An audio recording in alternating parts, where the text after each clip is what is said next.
being empathetic. You know, it's like all or none kind of stuff. I think when people don't like something, they tend to do that to bolster their argument because it sounds more ridiculous if you were doing it every day or all you need to it's all or nothing statement. In cognitive behavioral therapy, that's called the distortion disorder, all or nothing thinking. So, you know, for an atheist, I think Steve does an awful lot of all or nothing thinking. For example, if I were to ask you, what is a soul? What do people mean when they say the soul? Because that is the one topic. Well, then we're kind of like back at where we started, which is let's talk about something that doesn't exist and is a concept. Always becomes the prove to me God exists show. Yeah, I find it fascinating that he accuses me of being an example of the all or nothing, because I find more often than not, I say most or some, a hell of a lot more than I say all or none. I don't know where he's getting that from. Well, you're Jewish, but you're an atheist. Oh, so because I'm Jewish, I say all or none more than some or most. Sounds to me like you're affected by institutional racism more than anybody. Well, what I'm saying is, how can you call your... What I'm saying is, because I'm Jewish, you just claimed that all Jewish people do something. That, sir, is a classic example, by definition, of racism. Is it a category error? I'm not gonna lie, everything that I've heard from people since I've stopped talking is just like a bunch of repeated bullshit. Narratives people attach themselves to that they're viewing, they think is real and reality, and it's hilarious because it's just a bunch of word salad bullshit.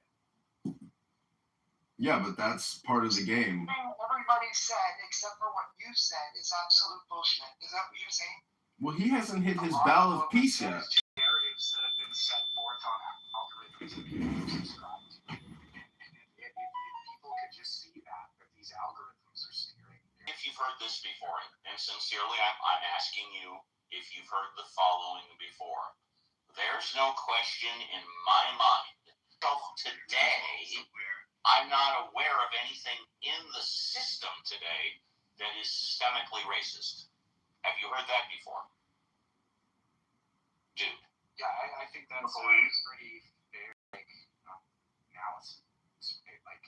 It seems to be like you're well aware of the history of racism and suffering that has been a result of operating in the system today.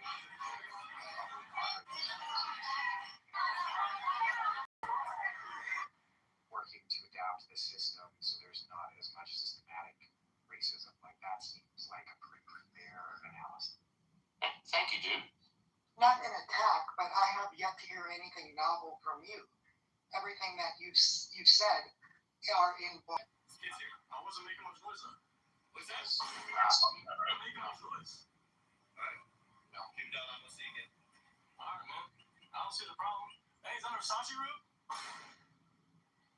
I'll tell you something you won't find on an algorithm or on the internet. It's my birthday. Have fun on your cruise, Steve. I did have fun, thank you. Are you going to a party? Well, I just got back from the cruise, so. Well, but I mean today on your birthday, are you going to the party? No, I don't have plans to go to the party. No, I don't have plans, no. Yeah. A violation of the rules. You're right, I'm in my mid-60s, I violate. So I'm just wondering, how does an atheist in 2026 on Clubhouse respond to the question, is there a soul? Or do you have a soul? Or are you just a body living in a soul? You know, how do you grapple with eternity or providence or destiny? Do these words mean nothing to an atheist? We're going to ask you something hard. That one's easy. I do not believe that a soul exists. And when you ask about a soul, that's a subjective thing as well. Define the way that you're thinking of a soul.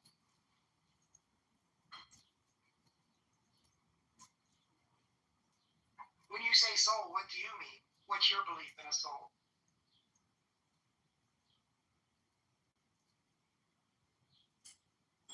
Point. If not, you all can, speak up against it. But John, I'm going to never now, because this is my life and my life only. John, I have never, ever in my entire life, all 66 years today, purchased a pair of shoes without first trying them on. How did you come to the decision to purchase a pair of shoes without trying them on? That's a great question, Steve. Because the shoes that I'm expecting today are shoes that I did order without trying them on, and they're the best shoes I've ever owned. So the shoes that I'm getting today are Same model, brand, size before, just not these. That's right. These are brand new shoes. I hope they haven't changed the way they make them. Thank you, John. But it's really true, and of course, the only reason you can do this is because they accept returns, right? No harm, no foul. Yeah, I mean, I've done pants and I've done shirts because they have the neck measurement, they have the arm measurement, but shoes, they're like a different breed. No, totally. And I have really sensitive feet. I mean, it's really hard for me to find these. I mean, these are shoes from Ortho Feet, right? So they're made specifically for people with the kind of neuropathy that I have, but they are so comfortable. I'm just really happy. I'm hoping. In fact, I probably should order another, 3 or 4 pair. Well, you can buy. It's genius. Buy shoes that you've already worn, same brand, same make or whatever, and then purchase it on the internet because you're certainly going to find them less expensive there. Well, and of course, the point is you can't always do that, right? It's very amazing to me that these shoes in apparently the same style are still available. Go ahead. So I have a disappointment in the reverse of this. There was a pair of shoes I found once, the greatest pair of boots I ever Them on. They don't fit the same as if you've been wearing them for a couple of weeks, because then you work them in and they fit your feet for the next couple of years. But you have to wear them in for a couple of weeks, right? Yeah, that's right. That's right. I just like to remind us all of how we got to talking about shoes. Does anybody remember? It's always great. A one curveball question is all it takes to shift the entire dynamic. And people will act like in reality this doesn't happen all the time. It happens clearly way more than we give it credit to. Think It's about the butterfly effect, John. Yeah, I have issues with that word, but yeah, it's so often you think about the one thing that you did in your day that could have changed the entire trajectory of your day. Like, it's fun to find those things. It's fun to think of them in life. I do this so often. Talk about the day that you did something that sort of changed your entire trajectory, or at least you think it changed your trajectory, right? They're usually very easy. I love the exercise I love doing is think about what made you be here right now. And like you go back and you think through it, get as much of the randomness out of it as possible and try to think, like, why are you here? And it's wild. It always feels like what I would say a lot of theists find meaning in, right? They find meaning in the particular reality that had to be now and think that because it exists, it somehow is a little bit more magical than it might be. While it's very, very cool to you, there's nothing magical about it. It had to be, in order to sort of do that reflection that you're talking about. Are you a feminist, bro? It sounds like it, by the way. How about here, Caleb? Can you maybe tell these atheists what Shavuot is? And Bible study. Know that Caleb was a determinant. I didn't know. I'm not. Thank you, sir. Thank you. Can you maybe tell I people admit what that it's one of I admit that it's one of the more challenging things to kind of internalize, right? Like whether or not you think it is or isn't. Depending on who asks me and what they mean, I usually start out by saying, yeah, sort of. Like, it could, when we get asked the question, are you a blank? Hey, how I much? never love those questions, right? I don't subscribe to the company and write them checks or whatever. I entertain the notion that there could be a determinist kind of reality, but I have no idea. So why would I be a belief? Hey, you bring Why would I be a belief-based person about it? And for the person that asked, my understanding is a determinist is somebody who believes that everything that happens in our lives is predetermined. I mean, when you look backwards, it was predetermined. That's what I mean, right? That's what Caleb's talking about. But was it predetermined before I did it? No. Why would I believe it? Predetermined by what or who, though? Like, I don't know. Yeah. It's a tough. Well, that's not included in the definition by who or what. Well, look at the Ten Commandments. Yesterday was a Jewish holiday, Shavuot, and the first two commandments are, I am the Lord your God, and you shall have no other gods before me.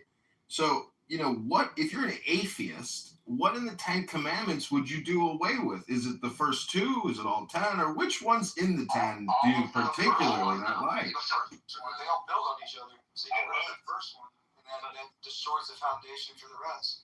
Well, but really all of them, except for the three that are so perfectly fucking obvious, it's hard to imagine anybody would need a God to tell you, right? Don't kill, don't lie, Bear false witness. all that stuff. I mean, really, don't get me started on the Ten Shall not Commandments. steal. I'll read you my Don't commit English adultery. translation of the Ten Commandments. Honor your father. Honor your mother. Like, actually, you think that it's like it should be common sense, but like common sense isn't very common, and depending on a person's Well, childhood. that's on the algorithm. Yeah, The one thing that is that is 100%.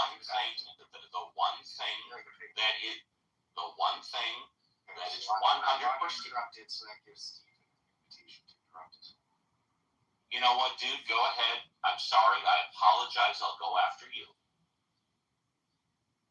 As we grow and experience and have our minds conditioned in this world, certain people are conditioned in a way that is not very common sense for them, even though it is for probably most, if not all, the people in this room. Can I just read my? Oh, sorry. Yeah, absolutely. Yes, sir. If I may, very quickly, there are two things, and now I will use only. There are two things only that are 100% factually the same about atheists. Actually, one. That is, we do not believe in God. Other than that, all individuals. I always feel like the Ten Commandments should be plastered in every public place so that people stand a better chance of actually reading them and realizing how profoundly stupid they are. I mean, here's what the second commandment literally says. Don't draw, paint, or sculpt images of stuff that is in heaven or that is buried or that is in water under the earth. And if you happen to find any stuff like that, ignore it. Because if you don't, I'll fuck with your children, your grandchildren, your great-grandchildren, and possibly your great-great-grandchildren. That's Really? It just says you shall have no other gods before me. So that's, it's a concept. It's introducing a concept. I'm just saying, you're taking it really far out there. Actually, John, Jade is right. That is not. Jade is right. That is not what it says. You added quite a lot there. Well, I think I challenge anybody to tell me anything I said that is not exactly what. The word fuck did not exist 3,500 years ago. Okay, you're right. You got me. But that's why I was going to stay outside and wait patiently. What does idolatry mean? Right. Worshipping idols, right? Worshipping false gods. How do people create idols? Through covetousness, through desire. Like sculpting stuff. I mean, are you trying Through desires. what really shouldn't sculpt stuff, images of It's stuff? not talking about art. It's talking about creating idols, idolatry. Well, Yeah, no, so it an idol's not does limited not to say a that. physical It object. does You can not idolize say something that. in your head and worship something in your head that doesn't even exist in reality. The Israelites made guys. The Israelites made idols. They had idols in their own temple. But the second commandment literally does not refer to idols. Yes, it does, because it says it don't. It does because the word. And you're just gonna have to trust me on the Hebrew here, John. Okay, and I'm gonna be pedantic about it. Right, you're wrong on this one. Okay, lo ta'aseh lecha pesel. The word pesel has to do with carving a statue. Do not make a sculpture. This is about making physical images. I know, I understand. Physical representations. It says, here's what it says in the version of the Bible that I know. Thou shalt not make unto thee any graven image or any likeness of. What is graven? What is graven mean? What does graven mean? Well, let me read the whole thing. What is graven mean? Let me read the whole thing, and then we can get into the details. No, but this is the one. This is the issue we're talking about. Graven. I think graven is a sculpture. Sculpture. Graven as in engraved. Okay, so let me finish the fucking statement. Thou shalt not make unto thee any graven image or any likeness of anything that is in heaven above, or that is in the earth beneath, or that is in the water under the earth. Okay. It does not talk about idols, does not talk about holy things. You can't sculpt any image of anything. Hey, John, I gotta say, when atheists read the Bible this way, they're reading it just like the fundamentalist literalists. Okay? You're not taking into account any of the cultural landscape, any of the Hebrew knowledge we have about the cognitive linguistics about this passage. Okay? I know more about this than you do on this. I understand the point that you're making. Okay? But the implication, the cultural implication, okay, the cultural signpost that we know linguistically, archaeologically, anthropologically, of what this would have meant to the people that wrote it and to the people that heard it, they would have known that it meant idols. And we know that it means idols because of the very next verse. You shall not bow down to them or serve them. You can't bow down or not serve to something that isn't an idol. You're reading like the fundamentalists, and I beg you, you're much smarter than that to do that. Okay, so the next one in my Bible. So you need to read that one I again, will John. find you because I will find you guilty if you do. Yeah, John, why do you use profanity all the time? I mean, I'm a 43-year-old man. It's a very, very bad translation. Okay. Okay? I can translate on the spot the Hebrew for you if you want. And if you trust me on my... I think it's, let's see, what is it? I think it's just from, the, whatever, King James Version. It's a King James Version-ish version. No, is the New Revised Standard Version. That is the gold standard of Bible translations in the Academy. Okay. That's read the third commandment from that. Third commandment, you shall not swear falsely by the name of the eternal your God, for God will not clear one who swears falsely by that name. Right. Okay, fair enough. Nothing about the second commandment. Nothing about the That's idols. the third commandment. I know, but you said that. Yes, but we were talking about the second. Excuse me, John.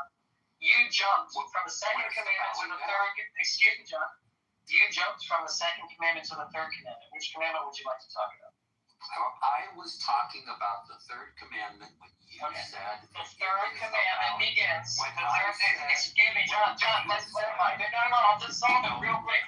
It's really easy, John. The third commandment. You made a mistake, John. You misspoke and you made a mistake. Okay? It's very simple. When you said you wanted to talk about the third commandment, you began reading at the second commandment. The second commandment. All right. That's all that happened. He wanted to talk about the third commandment, but began with the second commandment. Caleb, when So you're not. If you want to talk Bible with the people who study the Bible the most, you better come and know your Bible. Caleb, when it says do not make an engraved image, I put in the chat that is a way to teach people to not think of God in terms of symbols. Is that really what the commandment is trying to get at in the teaching of it? Yes, there's definitely meaning, a thick meaning underneath what these commandments mean in their own cultural context. It's not simply joking and culture. I want to thank you for giving John a taste of his own medicine. That was a beautiful example of expertism. Well, I am an expert in this field. There you go. Hey, I had an original thought today. Well, as atheism now. What do you mean if? To the extent that I am I thought you were an atheist. Steve, this is not time for that. Oh, okay, so you're not an atheist. The point is that as an atheist, I in no way, shape, or form am offended. I don't feel anything when people criticize my atheism. They say atheists are bad. Atheism is bad. Hitler was an atheist. Like, people say all kinds of horrible things about atheism. I have never once felt even slightly irritated by the criticism of atheism. And I'm just curious, why are people sensitive when their religion is criticized? And I am not at all sensitive on my atheism. The reason is, in my humble opinion, is because when you criticize someone's religion, it's what they've believed in their entire life. It's not like they tried chocolate and they're criticizing chocolate, saying vanilla or strawberry is better. They're talking about something that they've believed in, arguably, for decades. And you can't... We're just waiting for you to finish, Steve, so we can get your answer from Caleb. Oh, well, I will defer to Caleb because what he said is true. Caleb is an expert. And by the way, for those of you that don't know, an expert is defined as someone who has comprehensive knowledge of a topic, and Caleb is an expert. He sure is. Yeah, Caroline, the third grade. Okay. He's a rabbi, and you, Benjamin, should understand that he should have the expertise to speak about this stuff. Oh my He God. knows that I do. But here's the offense, right? Here's what I take offense to. I don't have a problem with people critiquing. What I have a problem with is people dishonestly critiquing and saying they're doing an internal critique when they really don't know anything about what they're critiquing. They're simply positioning themselves as the inverse fundamentalists, and therefore strawmanning many different positions of the religion they're trying to critique, and therefore denies the diversity of thought within those communities, and they deny actually what are the actual premises that one should take into account if you're going to do a real, honest, and internal critique. That's where I take the test. Some dissembling complaint and some pretending to be an insider when you're an outsider and not understanding the variation. Okay, I think it's not about insider. It's not about pretending to be an insider. It's actually having the hubris to think you could do it.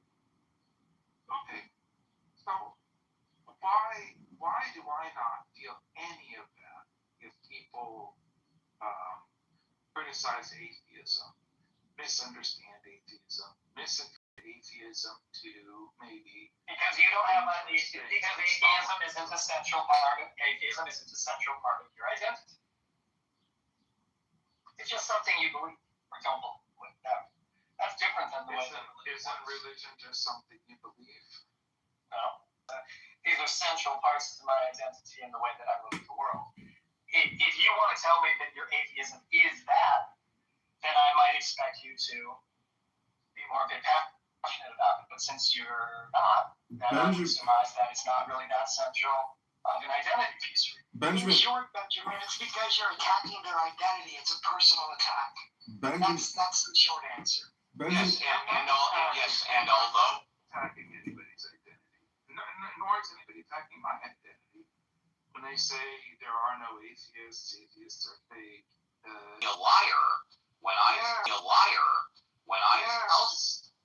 all right, well, I'm glad I hit the nail on the head. Yes. All right, well, I'm glad I hit the nail on the head. Benjamin. Benjamin.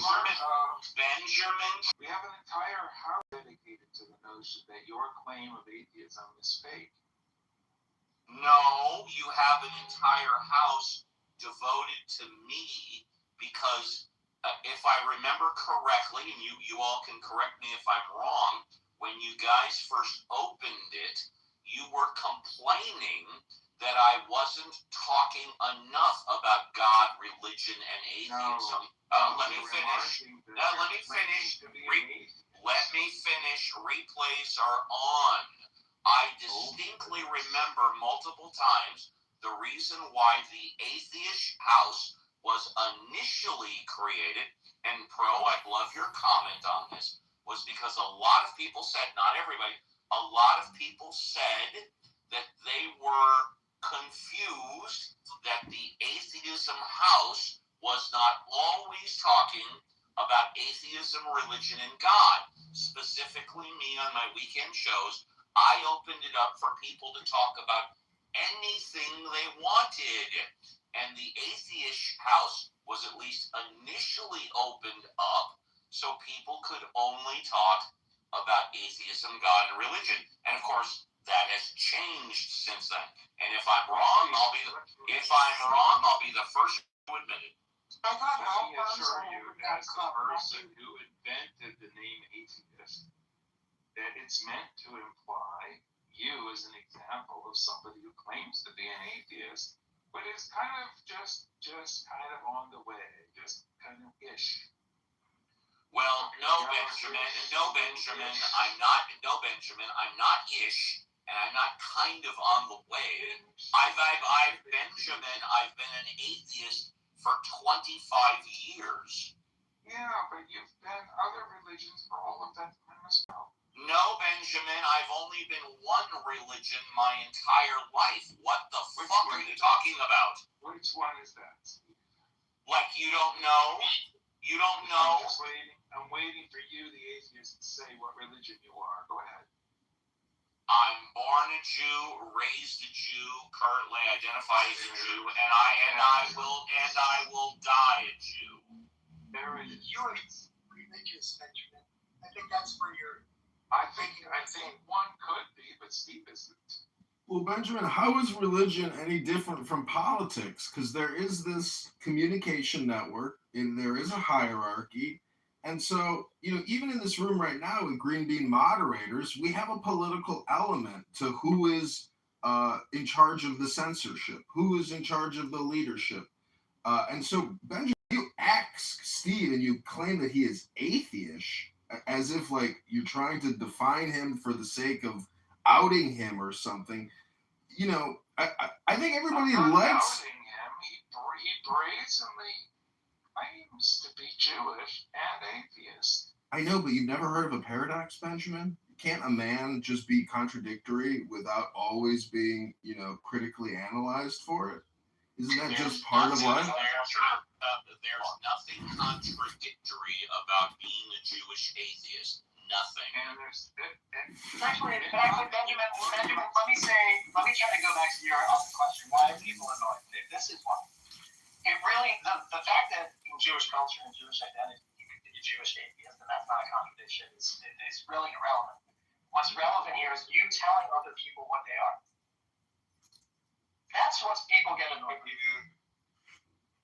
Right? And I don't know why you have this kind of bug up your butt about telling people what they are. Right? You actually, it's very strange, right? Because you have an allergy to the kind of identity politics that you keep talking about all the time, and identity. So I think John was right. You're trying to add somebody. You have an identity. Yeah, sorry, Caleb. The bottom line, Benjamin, is that religion did not work for religion, Benjamin, did not work for you. Religion works for me. Yeah. All right. Let's respond to Caleb's point. Respond.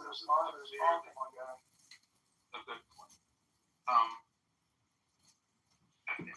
Identity is not something you claim. It is not something you are. That's bullshit. Identity is something you negotiate.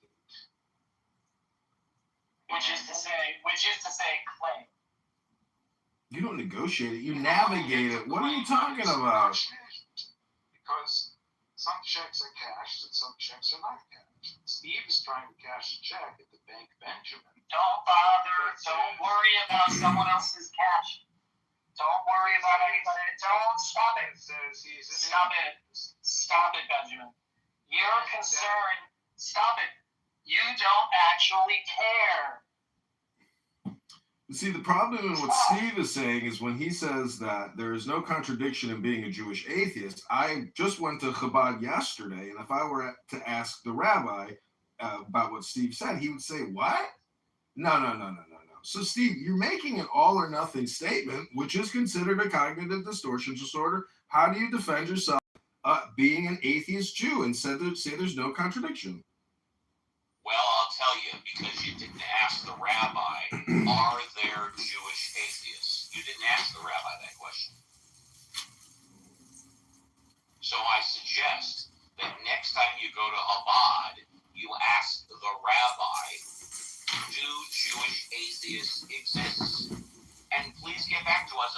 Come on, Steve. I know Jewish atheists exist, and I don't need to go to ask the rabbi anything. I'm here asking you. We do exist. And that's considered a cognitive distortion disorder. Do you not have ears? You don't have eyes eyes anymore, but do you still have ears? All or nothing in the statement. Do you still have ears? I know your eyes are shutting off, but are your ears still working? Hello? Okay, here it is. My thoughts on God are atheistic. It's not my identity. I'm not an atheist. I don't wear it as a badge of honor. My thoughts are atheistic on God, but it's not something that it's not a label that I am an atheist. My thoughts are. So it's not even that important to me. And I think that's why religious people get offended, because they are Christians. They are, religious Jewish people, or they are Muslims. And so that's why people get getting offended. But I am not an atheist. My thoughts are atheistic on the matter. Look, I think offending people is the point, right? Like when you try to negotiate an identity claim that cannot be cashed in anything. Like if I were to say I'm a Pastafarian, I believe in his newly appendaged giant spaghetti monster. The purpose of all of that is to offend. In other words, I'm trying to cash. Who is it meant to offend? Who's it meant to offend? It's meant to confront and offend people because it challenges their very ability to negotiate identity. This is the fucking dumbest. I'm so sorry to flip out and be triggered right now. This is the dumbest ass thing I've ever heard. Okay, people choose identities. You're so fucking cynical, right? This notion that it's about that the way that the reason that I choose an identity has something to do with anybody else except me. You know what, Caleb? It's interesting, this last dialogue within the past 60 seconds, because what I noticed about this specifically is Benjamin just admitted that when he talks to me or about me regarding my atheism and or Judaism, he's doing it to offend. His purpose is to offend. Yes, I heard that too. You misunderstood. Oh, I don't think I misunderstood at all. I think I got it black and white, no gray, baby. And the recording's on. That's exactly what you said, sweetheart. So, well, go check the recording then. the claim of identity is almost always to create a superlative, a superior identity and claim it. And often, and therefore create an inferior identity and claim that other people are that thing. When I say, for example, that I'm indigenous, I'm saying there's a kind of person who is not indigenous, has no right to exist. And I impose an inferior. Benjamin, that's what Ayn Rand says when she says she will not sacrifice herself for others and she does not expect others. And critique of the atheists is not that God does or does not exist or that we can't logically disprove the non-existence of God. It's that it's really just a book club. And the atheists who claim there is no God refuse to get on stage to read a book to an audience and actually have some fun. And that, as an artist, it's just my critique or the critic in me telling atheists that you guys can't pick up a script and run a program. You guys are basically not computer scientists for being so scientific. It's just for fun. And so that's my criticism of the atheists that refuse to use the books to have fun. That's the problem. If you want to have fun, I will debate you anytime, anywhere about the existence of God, and I will win and you will lose if you want to really have fun. But how are you going to prove to me that God exists when you're an atheist? What are you talking about? All you have to do is agree to the debate anytime, anywhere. I'll be there. Okay, I'll see you behind the kindergarten, maybe at 3 p.m., little Stevie. And basically that's saying, sorry, Steve, but I'm not going to debate you because I know I will Steve, lose. I don't... See, this is why I don't think you have ears. I know you barely have eyes anymore, but I don't think you have ears. Lot of ears. Well, you don't... It's you're not... fun. Go ahead and repeat back to me what I even said. You're challenging me to a debate. We're doing it right now. The existence of God. No one here, by the way, I have ears. Do you? No one has argued in the past 30 minutes I've been here whether or not God exists. No one's argued that. So maybe it's you that need ears. Atheists say they have a lack of belief in God, not that God doesn't exist. And if you're going, what are you talking about, Yoni? It's an all or nothing statement with atheists. They say God does not exist. What are you talking about? There's not a little bit of God in that equation. There's no God in that equation. Well, everybody's going to say their own particular position. I mean, Yoni, you're trans. How do you view the trans ideology in terms of God belief? Well, calling me a Christian, sweetheart. Because to me, trans ideology is really what happens when the pawn crosses the threshold and becomes a queen, a transformation. It's in religion. Adam was essentially the first, non-binary. Adam supposedly was trans, and that's how Eve came out. Why are you moving the goalposts, bringing in trans? Because we're talking about God or not God. Homosexual man, how can you believe in God? I'm talking to you. Are you talking to me or Steve? Because Steve's part of the lifestyle, not me.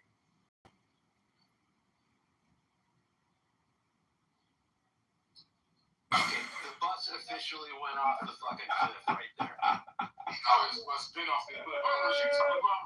So what's your proof that I'm trans? I mean, that's what you believe.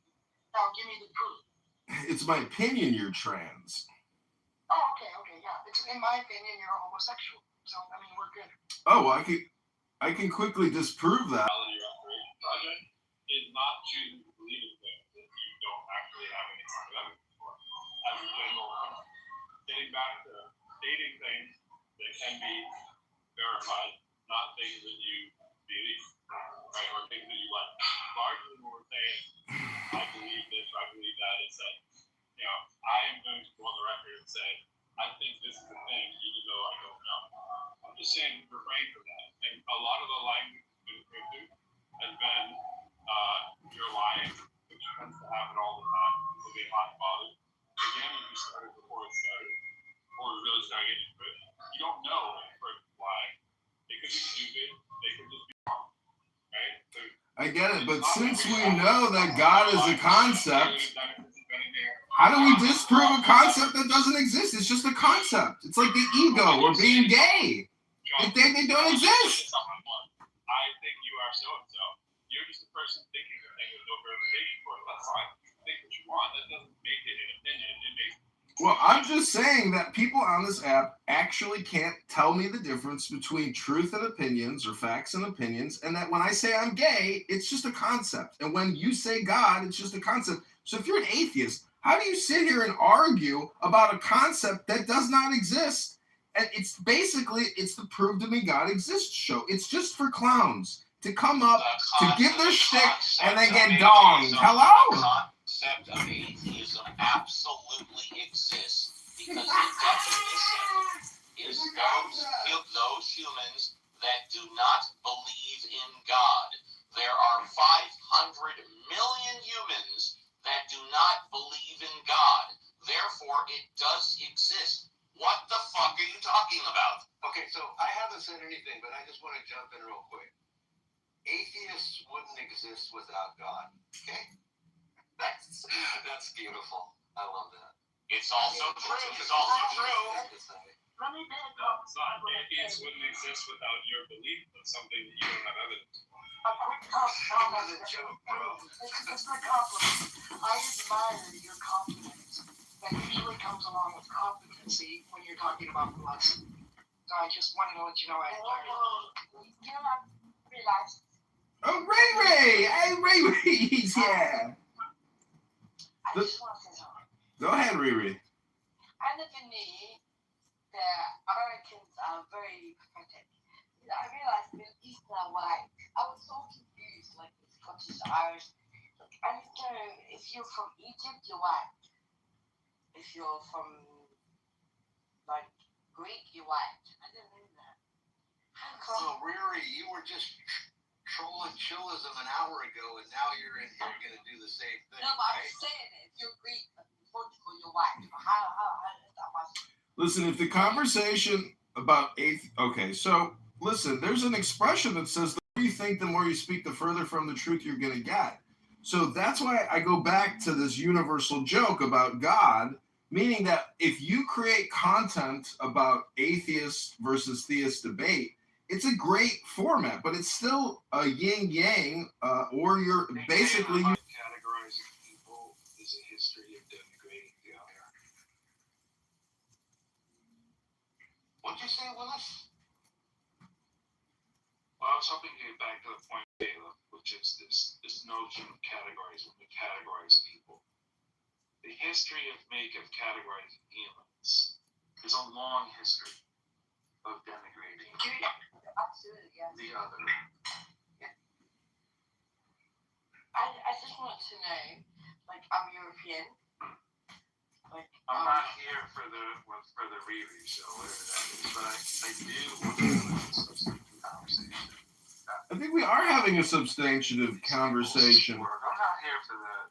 Benjamin, you're not a moderator, unfortunately. You can try to control and direct the conversation. However, we have to get to the crux of the matter. It looks like he did. Somehow she magically went away. I have no idea how but anyway. She's a highly intoxicated, highly obnoxious person who has no value. I'm not necessarily here for the Benjamin show. Oh, I got moved. The show's over. So I got a real quick question for Benjamin.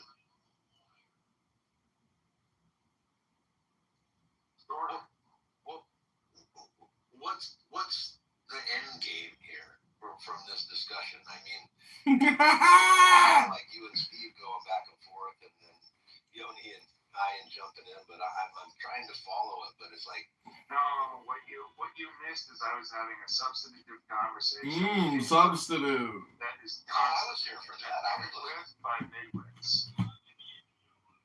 Okay, but it still didn't answer my question, which is, what is the point that you're trying to make through all this crossfire?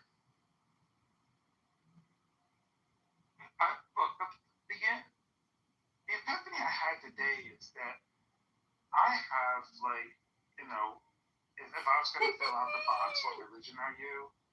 It'd probably be closest to atheist, right? So I don't believe, all these other religions again. So, but what's weird is that the fact that I am labeled an atheist, because I don't believe in God, does not bother me. More knowledge than Moses, Abraham, Solomon. I would imagine, yeah, based on the lottery, they probably do a lot of that pre-qualifying stuff on the front end. Probably, yeah, probably right. Like make sure, Maybe I can apply and find out. Just see. Ladies, good afternoon, ladies, moderators. I came to be less social. I heard yesterday I was the topic of conversation. I was invited to your room yesterday, but I arrived too late. It had ended, so here I am in the flesh. Hello? You were invited to what room? To your room yesterday. I heard I was the topic of conversation. Oh, I was offline yesterday, so I didn't know. Well, that's what you think you were. I heard you yesterday, somnambulantly day sleepwalking, talking. You don't even know you're on here anymore when you're talking. So is that gaslighting? I'm pretty sure my daughter was graduating yesterday and I had out-of-town family all day. Well, maybe it was the day before. Rumors of you your name being bandied about are likely exaggerated. Oh, really? You want to see the text message? Tom Kitover about. Somebody text messaged me out of the blue. Somebody I've never text messaged. Every time I hear someone mention you, it's because an anon comes in and they're like, "What do you think? You think that's John Kitover?" And then literally lasts maybe 3 seconds, and then we move on to the next topic. Yeah, that makes more So whoever sense. sent that message to you, they're whack, and I would message them that they're whack. That's crazy as fuck. They really made you think that we were over here just dissing on you or something. No, not like you guys were writing an essay about me. I mean, what you said makes sense to me. Good. Yeah.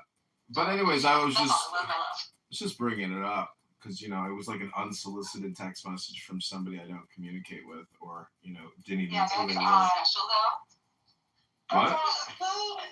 Particularly because I'm probably one of few that don't like just remove you on site. Yeah, well, I was just eventually I get removed, so it's nice of you to say you don't on-site remove me, but you know that within at least a 10 to 30 minute period, you're eventually going to kick me from the room. I never kick you from my room, Sean. If you're getting removed, it's not by me. Well, I was just in a room for about 20 minutes talking about, in an atheist versus theist debate room, and then eventually I got kicked. So I'm just saying, I am here to be... No, I will goo you. Okay. I've definitely gooed you before. I don't kick you from the room, though. You slimed me. The thing is, this app actually is very political. It actually is like its own little political hierarchy communication network game with green beans and goos and stages and listening gallery. It's fun. That's the thing is it's really like a 3D simulator video game. And, because I put it all on YouTube, it adds this like layered experience for myself and maybe for some of the other people who, that's the thing is I can't even go back to my own YouTube channels and watch any of the live streams because that would be like, cloning or duplicating and just wasting time.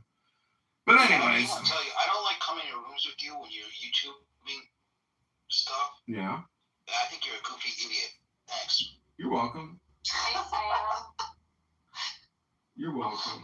But see, when you say... Are you recording us right now, John? Well, when Sam says that I'm a goofy idiot, I think that's just projection. Because I don't think I'm goofy. Yeah, I don't think I'm an idiot. I don't think I'm that goofy. I know I'm trying to be a little funny, but not like a goof. A goof is like a stupid person. Here's the thing, Kitover. I don't block your accounts. I used to. But I reached a point of... if you can't beat them, join them. I don't think you're an idiot. I don't kick you from this room. So if you're getting kicked from this room, it's I'm not getting kicked from this room. And all I'm trying to say, in your room, is that I really have nothing to say. other than I just came in here to tell you that I got this amazing text message from some random person saying, hey, here's a link to get Snatched. They're talking about you. Please join the room. You want it? Who sent it to you? Somebody text messaged me. Yeah! Yeah! Change the title. Let's roast John Kitover. Let's roast up John Kitover for... That's right. That's right. I think we need to do something exciting. Help you process your lack of emotional intelligence. We should even mod Kitover.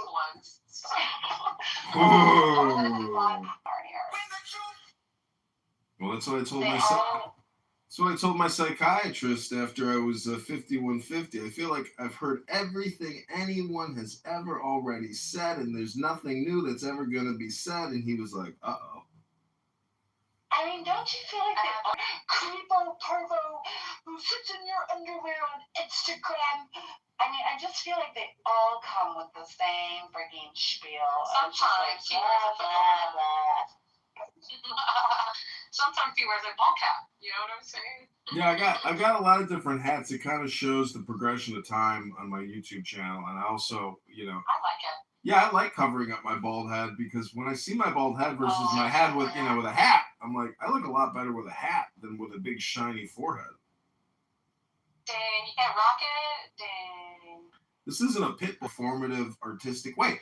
So what they're really refusing to do is to have fun. And their fun is dunking and roasting theists, people that like the books. So it's a pathetic position, usually inhabited by blobs, men or women who are blobs. And, I got to get my schwitz on soon. That means I'm going to go for a power walk, make myself another espresso, and get my sweat going. And then I'm going to go do some yoga poses and pull-ups at the park and push-ups and dips and sit-ups. And then maybe another hip rotation and another hip rotation. Then I'm going to pull on my hamstring. Then I'm going to do some sit-ups. Oh, it's so beautiful outside. Rabboni Shalom. Nice.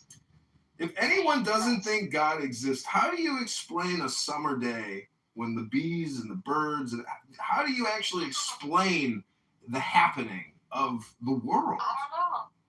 I don't think they have ears. To get out there and observe the happening in the world. Earth. Even contemplate explaining the happening. Earth. That's right. The secret is in the ears. Call the police. There's a white man in a Speedo jogging at the park. A white man What with is a this? You're white skippy. Oh my God, Monica. I mean, I love you, Monica. I think you're a sweet person and you're funny and you got a great laugh. And I think you add a lot of value and personality and character to this app. But the other day, for 2 hours, talking about that stupid bastard at the park decided to start feeding treats to the Karen who took the dog off the leash. I've taken my dog off at the beach, and the same experience happened to me. There's always that yin to yang and reversal and opposite of the universe that matches you when you decide to take your dog off leash. That's because of personal responsibility. When a dog owner doesn't value their dog and lets their dog do discovery on its own with no, ownership intervention, that's when problems begin. So anyways, I'm just saying, to talk about it for so long, what a waste of time. We all know that if you are a dog owner and you mistreat and abuse your dog by taking your dog off leash so it can be harmed, you are a jerk. And that Karen is a jerk. Keep your dog on leash and don't let assholes at the park or the beach that want to call you out on your shit, don't let them call you out in the first place. Because don't take your fucking dog off leash. Maintain control. Practice personal responsibility. Hello? And I think Serendipity said the same thing, right? That's right. That's right. Cleaning up after your dog. And that too, because I can talk up. But I will just say, in Monica's defense, when I took my dog off leash at the beach, I was the only one there.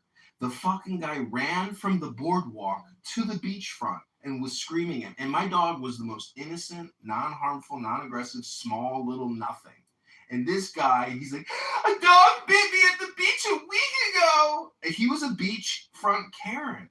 And, I was actually kind of worried because, if he called the police on me, I don't want to get a ticket. So I picked up my dog and I left. But that beachfront Karen was very annoying. And he's lucky that I'm not an aggressive, nasty person. And I just wanted to avoid the conflict and de-escalate. So I left. But there are people out there that will not de-escalate, and they will enhance the conflict. And that's the problem with maybe some of the people that have green beans in this room right now. Instead of de-escalating for peace of mind and your own well-being, I think some of you ladies may have in your past, unfortunately, escalated a situation instead of de-escalating.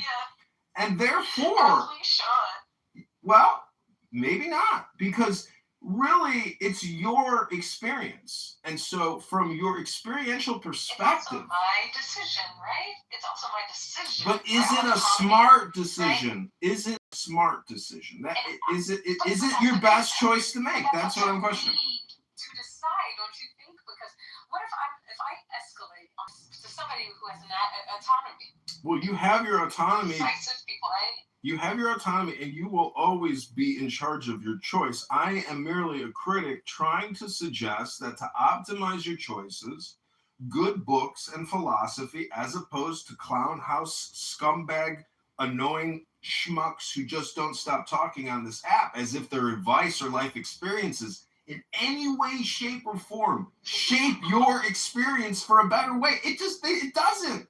Listening to Brad talk about jumping into a pond to take a selfie with an alligator doesn't make my life any better by listening to it. But if it's content on YouTube, it's got a little value. Just a little. That Brad voice is a turn on. Go ahead. Girl. Well, he told Bima yesterday. Thing you're asking us not to listen to. What Brad is doing when he goes on these diatribes and these monologues and these long-winded tantrums. Well, he told spewed with vulgarity. We get it.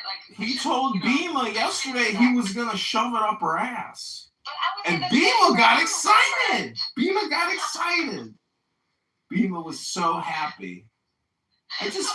I find it amazing how people see, you might mix with somebody that you danced with before, and that's part of life. But I'm just saying, I think eventually this app will shut down, and that these conversations will no longer take place, and that all this communication network will completely disappear as if it never happened to begin with. Because I remember what my life was like before this app, and I was very happy. And I was doing my creative thing. But because of somebody I knew that was using this app and knew I was a creative person, said, you got to come on this app. And all I can say is that person ripped me off for $10,000. But eventually, they gave me my money back because I told them what would happen if they didn't give me my money back. And they agreed that my legal, notification was of sufficient harm to their position. And they said, okay, I'm going to give you your money back. So they gave me my money back. All I'm saying is I was happier before this app, and I will be happier when this app shuts down. And the other day, a week or two ago, when this app shut down for 2 hours, I was so happy. I was so happy. I've given you a lot of floor space, but I do have one quick question about the statement you just made. I was happier before Clubhouse came along, and I will be happier after Clubhouse is long gone.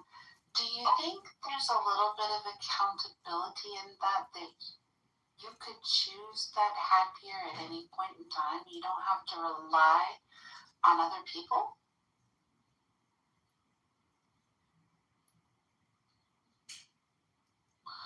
Okay, just wondered. Hi, Francie. Good morning. How are you? I'm good. It's afternoon, my dear, but yeah, I've been doing some housework.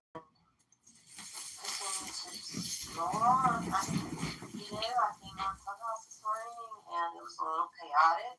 I think it was like, I felt like I was in preschool. And I'm not kidding, like, and it was mostly men that were talking, but they were talking baby talk. It was so odd. But then cussing and talking about getting drunk and stuff. But their voices were like baby talk. And it was like, it's like 7th grade boys behavior. It was kind of like that. What, Zero and Chubby, maybe y'all. And then I went to another room and I was like, goodness gracious. Girl, I started some mess this morning too, a little bit on this app, so I was like, I gotta get away. I can answer your question. Serendipity, I think there's some projection in the question that you asked me. I would ask you to ask the question again, and then ask yourself the question. Hello? Let me tell you something. I was not. Here's the difference between you and I. I was not happier when I came to Clubhouse. There for a time, I think I needed the socialization of Clubhouse amongst peers that didn't intimately know my situation. And I generally work pretty hard to curate the experience that I have here. And when the net benefit or the net negative outweighs the net positive, I will be gone. That's the difference. But you're the one that said I was happier before and I will be happier when it's long gone. Yeah, that's what I said. I know what I said. I know what I said. I'm saying that it's still just your opinion that there's a difference between you and me. Right from the very beginning of your statement, you said, here's the difference between me and you. Well, it's just your opinion that there's a difference between me and you. No, I heard what you said. I'm getting to the first part of what you said. It's just your opinion. It's just your opinion. And you can't even tell me the difference between an opinion and a fact. Go ahead. I'll wait. Let me hear your opinion on what the difference is between what an opinion is and what a fact is. We don't have to. I already said it. And it was an opinion versus. Well, you can't do it because it's a trick question. And maybe you're too smart to not answer a trick question because there are no facts, ladies and gentlemen. There's just these things called opinions. Hello? And opinions are like assholes. We all have one. Exactly. I think he intentionally talks to see which moderators will tolerate him. Well, I told you when I first got here that eventually I would be kicked. He keeps the tally. I told you what was going to happen before it happened. I unblocked Alistair, but this one's blocked I don't. Listen, Anonymous. Honestly, I don't even generally mind John. Listen, if there's an anon. He kind of sock in it once in a while, so that he just talks a lot sometimes. I just want Francie to speak. Hey, John, talk for a minute. I know. I just wanted to say one last thing: that if there is an anon in your room and you don't know who it is, there's a good chance it's me. But if you want to confirm it's me, all you have to do is go to YouTube and type in John Kitover, click on any live to confirm whether or not that anon is.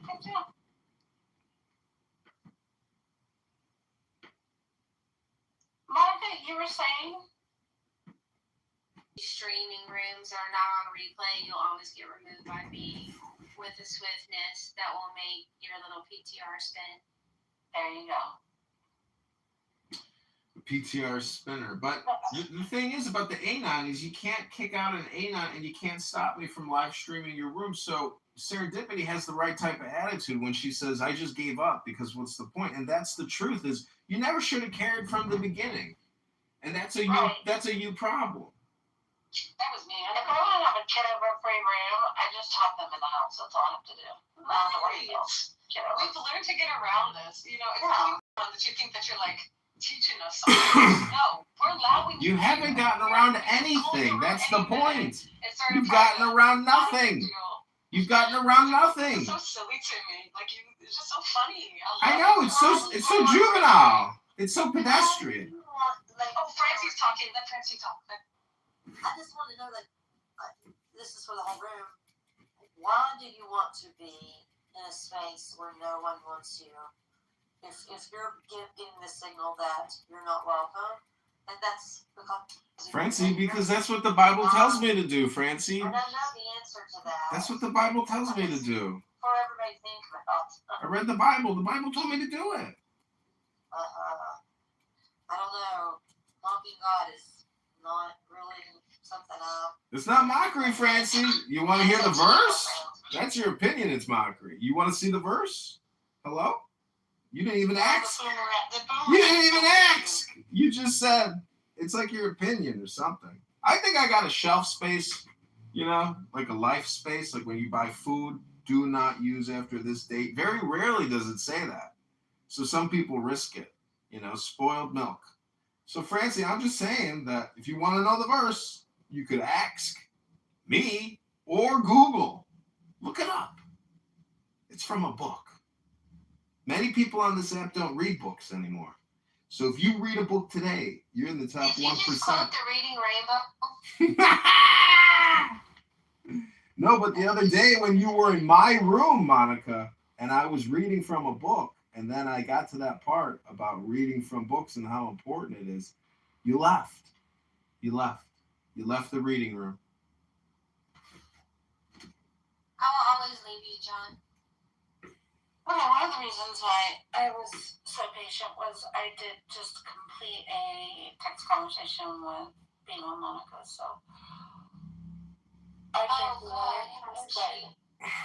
Yeah, she's good. She's fine. Nothing dramatic. Nothing problematic. She's just got some stuff at home going on, and she needs to redirect some attention. Alrighty.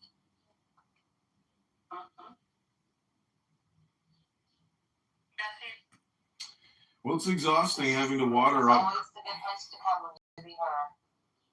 I appreciate that. Yeah, that's true.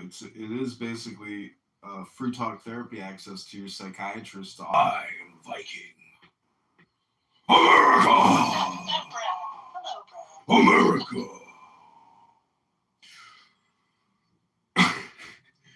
I went out with a Hollywood actress once. And she was useless. We were digging a slit trench. These girls, even though they like to be action characters on the big screen, in the real world, deep in the forest, they're useless. Useless. So I gave up on Hollywood actresses. I gave up on them completely because they are useless. Useless. I am proud the Viking warrior! I don't want to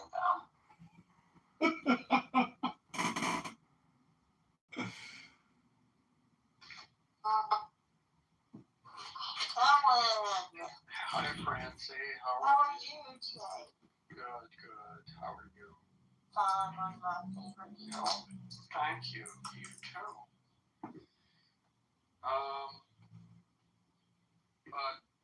John, is that you?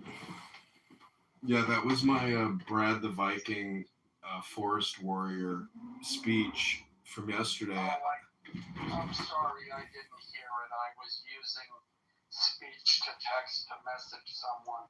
But I did want to say, you probably missed it, but when Clubhouse was actually normal, the Ayn Rand Society had, like twice a week, had rooms in which they discussed various topics related to Ayn Rand and related to politics of the day. I think you would have found that interesting. Well, see, there's Ayn two. Rand.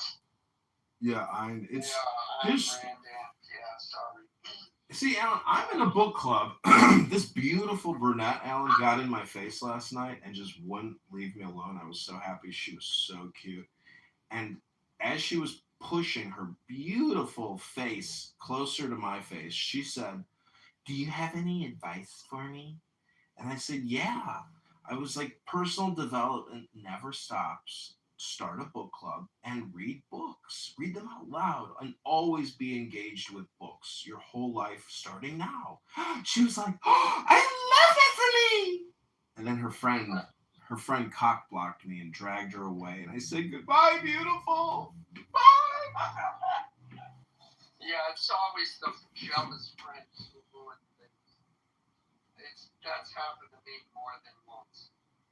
So that's life. That's life. Yeah, it may surprise people to know that I'm trying to think how to put this.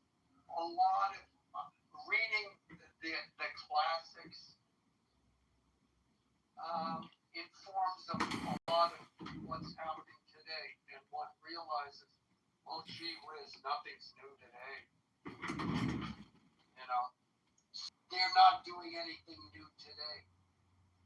Or reading a book like The Idiot by Dostoevsky and realizing his commentary on atheists or liberals from the 1800s is no different than anything happening now. You're so right about that, and it makes me think of the Set of Ladders. Our friend Sig is really into like old. I got kicked from the room! I got kicked from the room! I said it was going to happen. It happened, I think, 30 minutes in. Extending the railway. Time for a new anonymous show! Time for the anonymous show. Time to go. Hey now. And they put a university out there. So it's the same thing. But Fresno might be impacted. Everything else in between. We got you, Monica. We got you, Monica. Monica. I've seen it happen. And I was wondering why Merced kind of like all of a sudden blew up. It's because people can't afford to live in the South Bay. So they go more inward. You can't do Santa Cruz, right? You got to go inside. And what's there in between farmland and the Silicon Valley? It's Merced. Hi, good afternoon, guys. It's a good time. Wouldn't mind responding to the question that the thing asked earlier because I thought it was quite interesting. Yeah, I mean, I'm seeing in the chat, but the point is, Brian, like I said, like it was just to show, like, we're having this conversation about, these advances, quote unquote, but because this company filed bankruptcy, then it's $550 million. So anywho, I read the article. I actually was aware of it in April. It's just something that's very sad to me. It's just something that's very, very sad, So, it's just unnecessary. And it especially when we're talking about, we have, food pantries that need things. I'm like, how come, like you said, Misa, like, how come, I guess there were no more employees to, like, harvest the fruit, but that, I don't know. And maybe I don't know enough about it, but I'm just like, yeah, that's terrible. They filed, like, yes, I know they filed bankruptcy, but we see corporations that file bankruptcy all the time. But yeah, that is just 50,000 tons of peaches. That just seems like such an incredible waste to me. Like, we're talking about robots, but we can't say the damn peaches. I would get the peaches if I was in California. I'll let it go, y'all. They should hand the peaches out. This is what I'm not understanding. They might not be able to get every fucking peach out. I don't know what stage of decomposition they're in. I don't know what is going on. But the fresh produce like that, why not just hand it out? There are restaurants who probably come pick it up, bakeries who come pick it up. You said pantries who get, I don't know.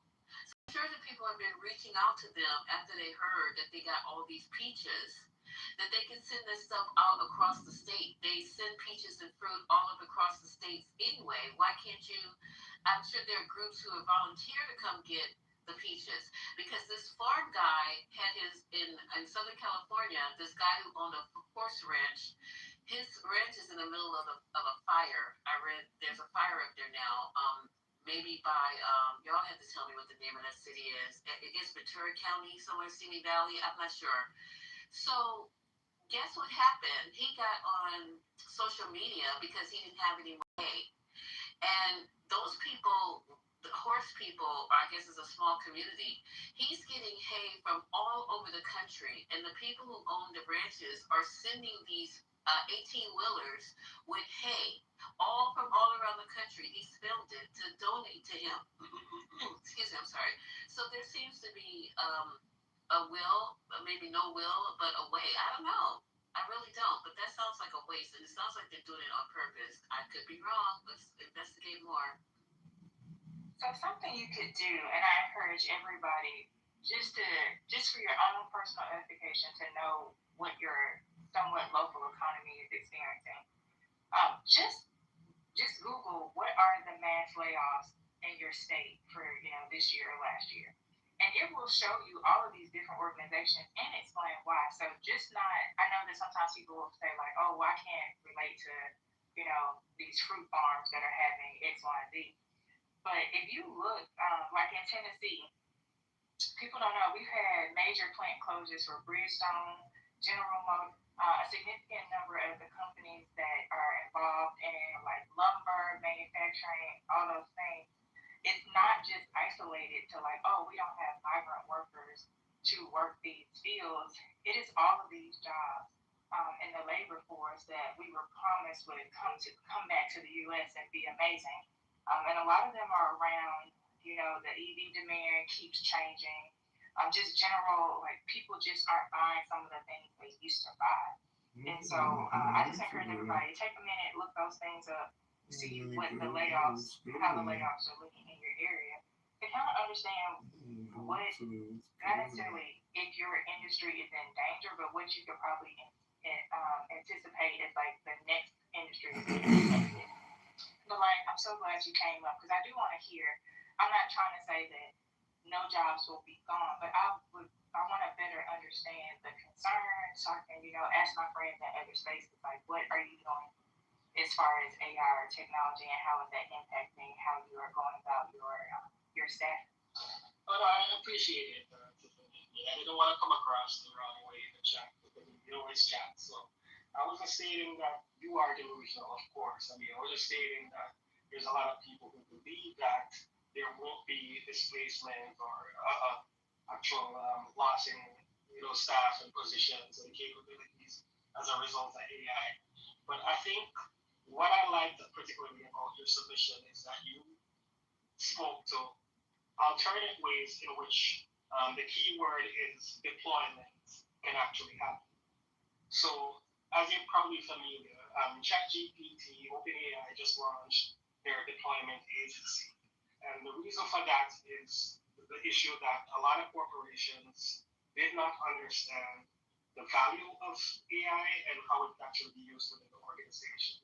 So, of course, a lot of people would assume that, replacing jobs is the necessary conclusion. But like you stated earlier, there's upskilling, there's ways that we can actually improve the capabilities of individuals within the workforce without removing the job. So when you ask the question in particular shades, this is not that important. I actually applied for a position with them. I didn't get it, but I had an interview.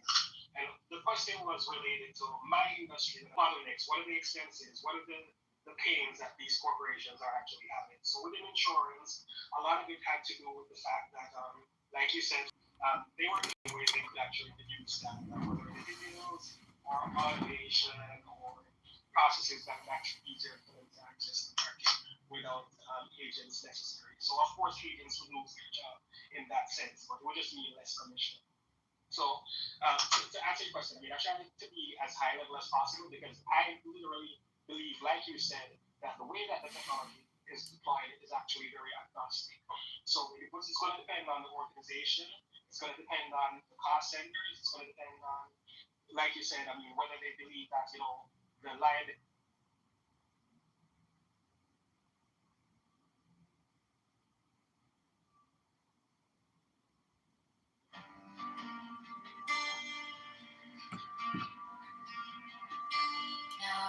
shall know that the chosen priest, that ox of infinite space, is the prince, priest, the beast, and in his woman called the Scarlet Woman is all power given. They shall gather my children into their fold. They shall bring the glory of the stars into the hearts of men.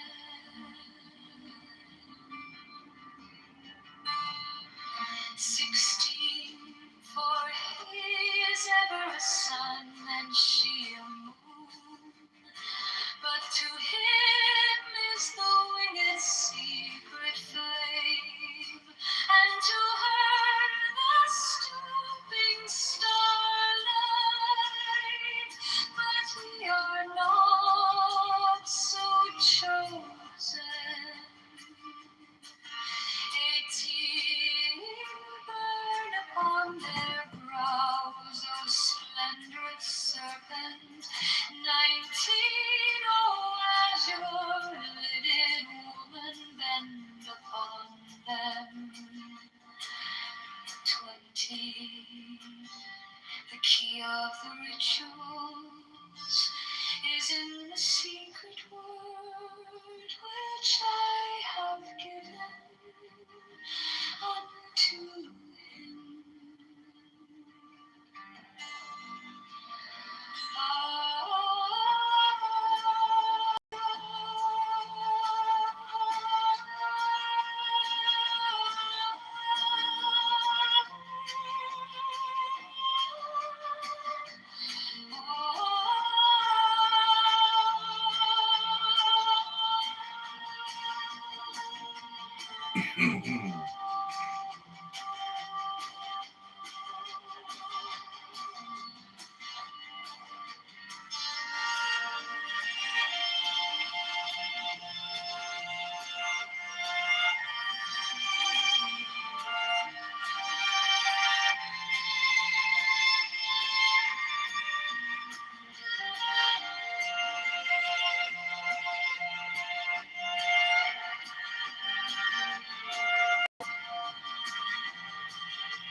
Now ye shall know that the chosen priest has sought infinite space. What up, Joe? I just got kicked out of Serendipity's room by Monica. Monica? Bunch of Karens, in my opinion. What are you doing today? I'm just doing some computer work. I was watching Trump speak right now. Did you see Meta? You live in Louisiana, right? Now I live in Alabama. I used to have a good friend in the Army from Shreveport. He was a very, very cool guy. But Meta's $10 billion Louisiana data center is getting $3.3 billion in tax breaks, more than 7 years of the state's entire police budget. But anyways, what is Trump doing? Is he in the Rose Garden or something? No, he's in the where the press secretary speaks. Oh, really? He's talking about the war with Iran. Shit. Yeah, that's live right now. He's been talking for a while. If you were locked. Let me pull it up. I think they're about to ramp it up again. Yeah. Ivan Ranklin just said now that Thomas Massey is gone. He got attacked. And it had the reverse effect. The neighbors came onto our side and started attacking them, and actually quite successfully. If you look at Saudi Arabia, you look at UAE, Qatar, and others. But They were strong and they were smart, but they got attacked. Nobody, when I first heard it, I said, no, somebody made a mistake. There was no mistake. UAE had over 1,000 missiles shot at it, knocked them almost all down. On the very first day I came down the escalator in 2015, I said, quote, I will stop Iran from getting nuclear weapons. And all I'm doing is keeping my promise. Think of that. That was in 2015. I said it. It was a threat then, and a much bigger threat now, but no longer a threat, not for a long time anyway. We want to keep it that way. As we continue Operation Epic Fury, we're also focused on keeping energy and oil flowing to the world. And I will not allow a terrorist regime to hold the world hostage and attempt to stop the globe's oil supply. And if Iran does anything to do that, they'll get hit at a much, much harder level. I will take out those targets that were easy and that I mentioned just before. We'll take them out so quickly, they'll never be able to recover. If they want to play that game, they better not play that game. In the long run, oil supplies will be dramatically more secure without the threat of Iranian ships, drones, missiles, nuclear menace, or anything. So the Strait of Hormuz is going to remain safe. We have a lot of Navy ships there. We have the best equipment in the world, inspecting for mines. Again, most of their ships are down at the bottom of the sea, but we will hit them so hard that it will not be possible for them or anybody else helping them to ever recover that section of the world if they do anything. In recent years, the regime and its terror proxies have launched attacks on hundreds of commercial vessels. We're putting an end to all of this threat once and for all, and the result will be lower oil prices, oil and gas prices for American families. We've done that. We've done it. We brought it very low. This was just an excursion into something that had to be done. We're getting very close to finishing that too. In the meantime, during this brief disruption, the United States is offering political risk insurance to any tankers operating in the Gulf. So we're putting up risk insurance. We'll perhaps go alongside of them for protection. We don't think it'll be necessary if it is. And if they do anything, the price will be incalculable.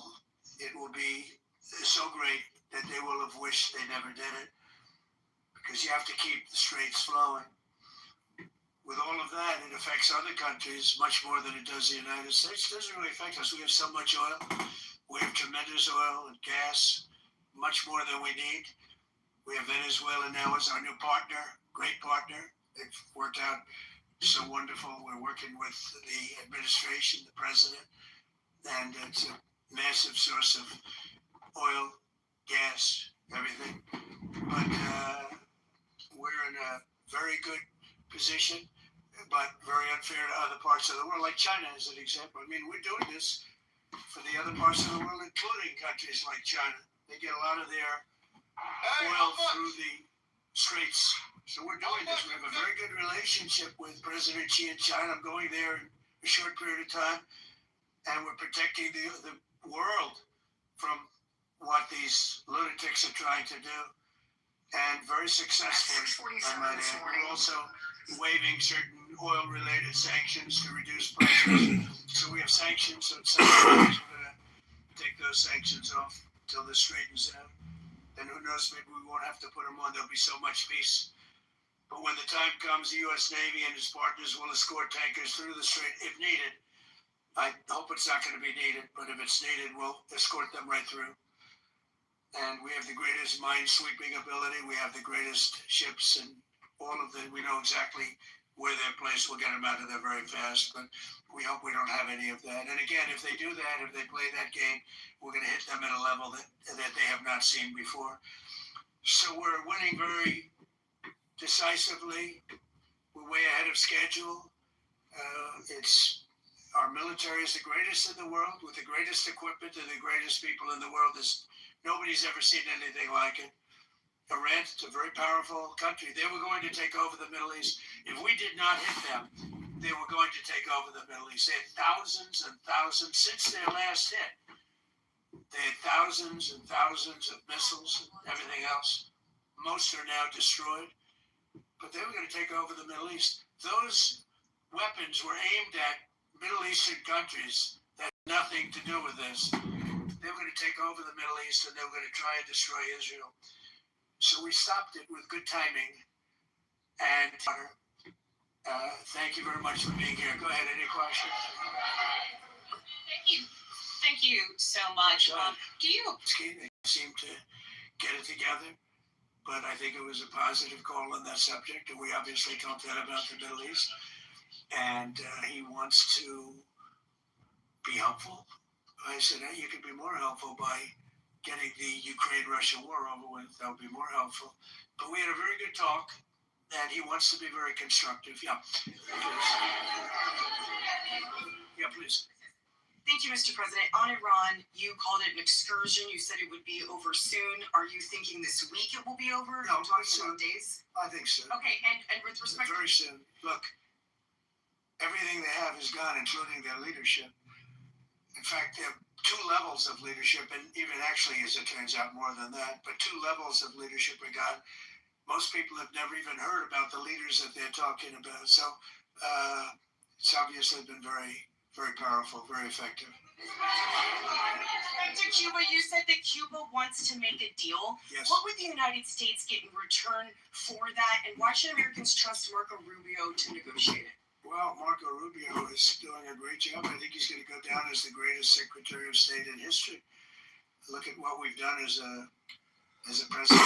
Look at what we've done as an administration. They trust Marco, and so do the American people trust. He's been successful no matter where he's been. He also speaks the language, which is always nice and always helpful. But he's dealing, and it may be a friendly takeover. It may not be a friendly takeover. It wouldn't matter because they're down to, as they say, fumes. They have no energy. They have no money. They're in deep trouble on a humanitarian basis. And we don't want to see that, but they were very, very bad to a lot of people, as you know, and a lot of people living the Cuban-American vote, which I got at record levels. Very important. Those people are very important to me. I know what they went through. They went through hell. Some of them have gone on to be some of the most successful people in the country. Cuban-American business people, some of them are like the most successful. As a freelancer and content creator, some months are great and some months are just not it. Here's how I make this way up early. Long time. The Castro regime was brutal, but they lived off Venezuela. Now they don't live off Venezuela. It sends them no energy, no fuel, no oil, no money, no nothing. They lived without Venezuela. They couldn't have made it, and we cut them off from everything else. So, they're going to make either a deal or we'll do it just as easy anyway. Yeah. Please. Go ahead. Footage that show that American missile strike and a Tomahawk missile likely destroyed that Iranian girls' school. So will the U.S. have any responsibility? Well, I haven't seen it. And I will say that the Tomahawk, which is one of the most powerful weapons around, is used by, sold and used by other countries, that. And whether it's Iran, who also has some Tomahawks, I wish they had more. But, yeah, please. Thank you. Mr. President, you said the war is, quote, very complete, but your defense secretary says this is just the beginning. So which is it, and how long should Americans be Well, I think you can say both. It's the beginning of building a new country, but they have no Navy, they have no Air Force, they have no anti-aircraft equipment. It's all been blown up. They have no radar. We could call it a tremendous success right now as we leave here. I could call it, or we could go further, and we're going to go further. But the big risk on that war has been over for 3 days. We wiped them out in the first 2 days. When you think about it, it's incredible. We wiped out a big Navy, very powerful Navy. These were ships. These were Syria on the ships. The Air Force is gone. Everything's gone. The missiles are down to a trickle. The drones are down to probably 25%, and they'll soon be down to nothing. We'll have where they manufacture the drones are under fire as we speak. They're being hit. So the rest is going to be determined. He's attacking him as he's giving him a speech. Giving a speech. People in the Trump administration, what we want to do. Thank you. Yeah, please. Can I ask you? You mentioned you were going to waive certain additional oil waivers or sanctions. Can you talk a little bit more about that and address in particular? Well, we're looking to keep the oil prices down. We went artificially up because of this excursion into a very positive thing. I mean, this was an excursion that a lot of people wouldn't have done. I knew oil prices would go up if I did this, and they've gone up probably less than I thought they'd go up. But I don't think anybody thought we were going to be this quickly successful. This was a military success, the likes of which people haven't seen. We have the best military. We have the best equipment. We have, I believe, the best generals. We have the best. And this went very quickly. We talked about that with President Putin. He was very impressed with what he saw because nobody's ever seen anything quite like it. You know, Iran was a very powerful military country with all of the missiles. Now, you had the double attack. You had the original attack with us in Israel, and that knocked them for a loop. Then you had the B-2 bombers, which took out their nuclear capability, and they would have had a nuclear weapon within 2 weeks to 4 weeks. And they would have used it long before this press conference. And we might have had a much different press conference if we had a press conference at all. But it's been amazing. The military success that we've had is truly unprecedented. You told your congressional colleagues that you will not sign any piece of legislation until the Save America Act is passed. Does that include the confirmation of Senator Mullen as your next DHS secretary? Does that mean a DHS funding bill?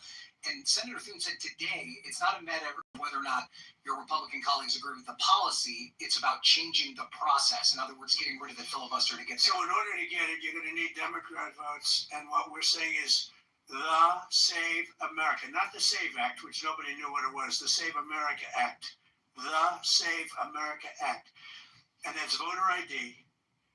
We want voter ID. We want to be able to see a picture of the voter. We want to be able to see that the voter. Two things to it: no men and women's sports, and no transgender mutilation of our children. We don't want and we don't want that. So we added those two things. That's the 5 points. We have 5 very good points. It polls at 86% Live with Democrats. Think of that. The overall vote is 86%. With Republicans, it's 98%. And the only one opposed to it is a Democrat leadership because they cheat. They want to cheat. So we added those 2 points. We're going for the gold, and we're going to have to fight like hell. Now, certain things will happen. Certain things will take place. I'm here to do a great job for the country. But we don't have a country if we're going to have elections that are so corrupt and so dishonest like we've witnessed over the last period of time. You know, as an example, virtually nobody has a system of mail-in ballots like we have. No other country in the world. France went away from it. They owe it. You know why? Because it's corrupt. And Jimmy Carter, when he had a commission, frankly, I think it's probably the best thing Jimmy Carter did. He said, you can't have mail-in voting because it's inherently dishonest. And it's turned out to be totally dishonest, so we're going to fight for it.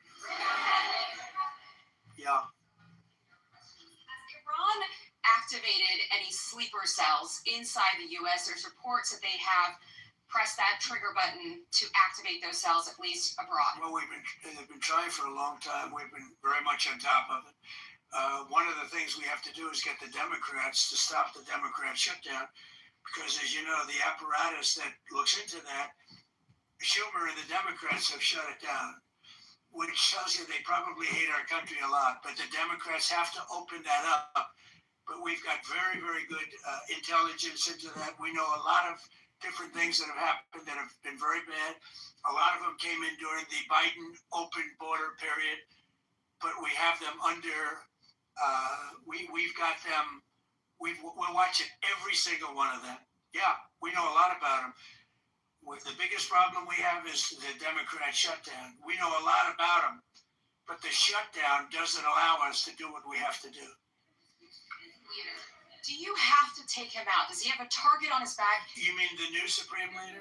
You mean the son? How can there be an Iran? Well, I don't want to say that, but I was disappointed because we think it's going to lead to just more of the same problem for the country. So I was disappointed to see their choice.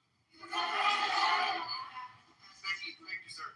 You said you have someone in mind to be the new Iranian leadership, if not the Ayatollah's son. What are you looking for in that person? Are you looking at someone internal, given that you just said that their leadership has been... I like the idea of, internal and eternal, come to think of it.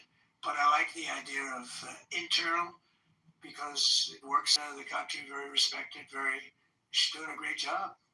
And it's, no disruption. We had, as you remember, Iraq, that's been very good so far. And I think it'll continue to be good. The relationship is extraordinary with Venezuela, smart country. And we've taken out 100 million barrels of oil. It's right now in Houston being taken care of and made so beautiful. And you have to see this at work. They have, it's brought to the refineries. It's being refined in Houston, which is made exactly for that product. And so far, but it's 100 million barrels of oil, and now they have another 100 million barrels coming. And it's like a partnership. We're getting along so well with them. It's great for Venezuela, and it's great for the United States. Please go ahead. Mr. President, you just suggested that Iran somehow got its hands on a tomahawk and bombed its own elementary school on the first day of the war. But you're the only person in your government saying this. Even your defense secretary wouldn't say that when he was asked, standing over your shoulder on your plane on Saturday. Why are you the only person saying this? Because I just don't know enough about it. I think it's something that I was told is under investigation. But tomahawks are used by others, as you know. Numerous other nations have tomahawks. They buy them from us. But I will certainly, whatever the report shows, I'm willing to live with that report. Yeah, please.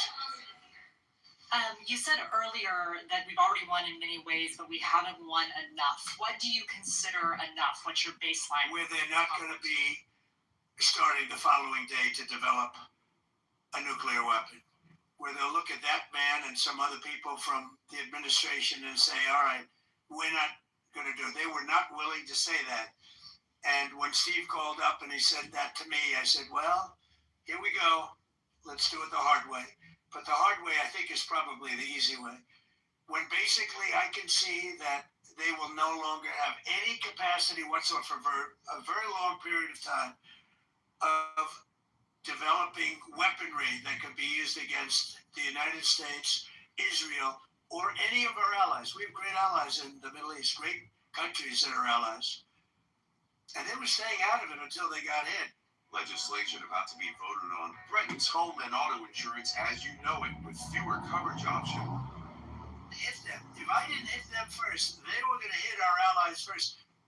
I believe, upon information and belief, but I believe that he was going to, they were going to take over the Middle East. They were looking to take over the Middle East.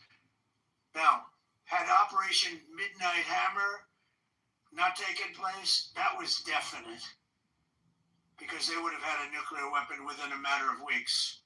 But that took place. That was a setback. But look at the number of missiles they were able to buy and make over the last 6 months.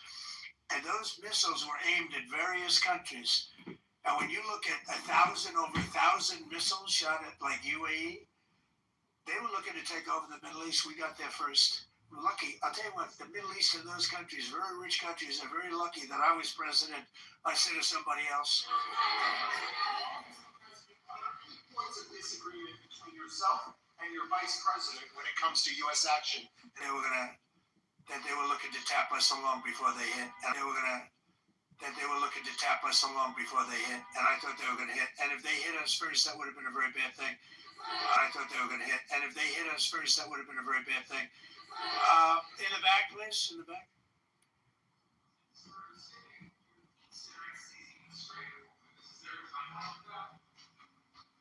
About the strait, you mean? Yeah, well, I want to keep it open. I want to keep it good. You know, it doesn't pertain to us so much as it does to China. We're really helping China here and other countries because they get a lot of their energy from the Straits. But, hey, look, we have a good relationship with China. It's my honor to do it. Yeah. You have called him an unacceptable choice. So does he have a target on his back? And how can you? I don't want to say whether or not he does because that would be inappropriate. But hey, look, I had a target on my back because, as you people wrote pretty well, they caught the assassin that was after me. So we just got them first, but they caught the assassin. They have him now in custody, those after me. So, you know, but people don't like to mention that, but they did catch him. And I'd like to congratulate our military, Secret Service, FBI, all of the people that worked on that, but they did. Yeah, please. Go ahead. No, go ahead, please. Thank you, Mr. President. You promised the Iranian people you would help them, but it sounds like you're willing to end this fight after military objectives have wrapped up. Isn't that a betrayal? Will I help them? I'd like to, if they can behave. But they've been very menacing. You know, they're great people. They have an amazing population. It's amazing, smart, brilliant, energetic. They have a great plan. I'd love to help them, but they have to be in a system that allows them to be helped. And well, you add that up to all of the other things, Midnight Hammer, getting rid of the nuclear threat from Iran, which was a big moment in history, in my opinion, and the great success we've had in Venezuela and all other places. Every place we've gone, we've had tremendous success. But while we're doing all of these things, we're achieving major strides toward completing our military objective. And some people could say they're pretty well complete. We wiped every single There was a skip there. I'm not sure if it's still the live feed, but most of Iran's naval power has been sunk. It's on the bottom of the sea. I think we somehow lost the live. Let me see if there's another one.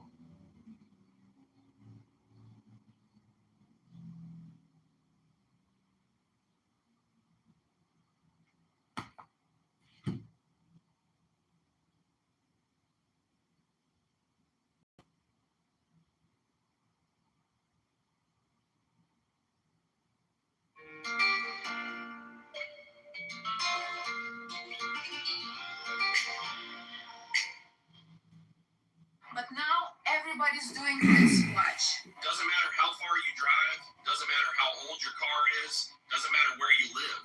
For full coverage as low as $37 a month, all you... What happened during his summing up? What a choice. These two guys are fantastic.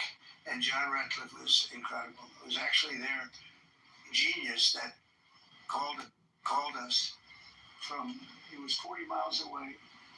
And he said, you know, we're seeing something. Was I playing? It's so hard to know. And they kept the camera on. Pretty sure this is the correct live. They're moving, and they said, you know, probably wrong, but we're seeing something moving. This is a vast mountain, vast, thick, with bushes, trees. He said, we see something moving 40 miles away. It was the head of a human being, I'm telling you, it's moving. And then all of a sudden, 45 minutes later, he moved to where he was, but not specifically. That was a big mountain. So I want to thank the CIA, too. I don't get enough credit for the great job they've done. Yes, please. Thank you very much, Mr. President, for this great opportunity. Country has super army. You make a difference, Mr. President. Thank you for your greatest leadership. I have two quick questions, Mr. President. What was your reaction when you learned that Kurdistan region had resumed exporting oil to the international market with your support as United States of America? Well, I expected that. We've gotten along with the Kurds for a long time, so I expected that. Another question, what would be your reaction if the Iranian people raise up against their regime during a case fight, Mr. President? Well, they should do it, but again, the consequences are great. I mean, they were told, if you protest, you will be shot immediately. You saw what happened to the young wrestler. He was a great champion, by the way. He was a great wrestler, one of the top in the world. And he and his two friends were hung. And all they did was say a little bit about liberty. They wanted liberty, and they were violently executed. But the number is up to probably 45,000 people were killed. So it's not a secret. That's why so many people say, oh, well, why are you doing this way? We can't let Iran have a nuclear weapon. You know, we got regime change. We do. We're dealing with a much different regime than before. We're dealing with different people. They're smarter. I think they're sharper and far less radical. We have regime change, but we didn't do this for regime change. We did it for the fact, and my view was very simple. I said, somebody said, oh, he doesn't have a plan. I have the best plan of all, but I'm not going to tell you what my plan is. You know, they want me to say, here's my plan. We're going to attack at 9:47 in the morning, and then we're going to do this, and then we're going to... And if you don't do that, they say, I have a plan. These people know what the plan is. Everybody here knows what the plan is. But it's very unfair to say, because I don't mind being insulted. I've been insulted for many years by the fake news, but you can't... It's so bad for people that are so you just saw two great and John Ratcliffe, three unbelievable people. They have a plan. Every single thing has been thought out by all of us.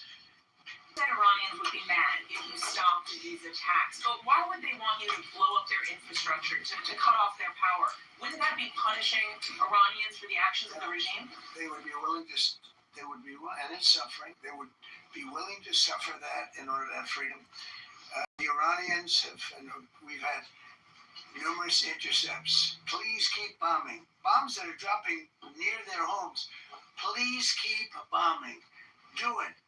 And these are people that are living where the bombs are exploding. And when we leave and we're not hitting those areas, they're saying, please come back, come back, come back.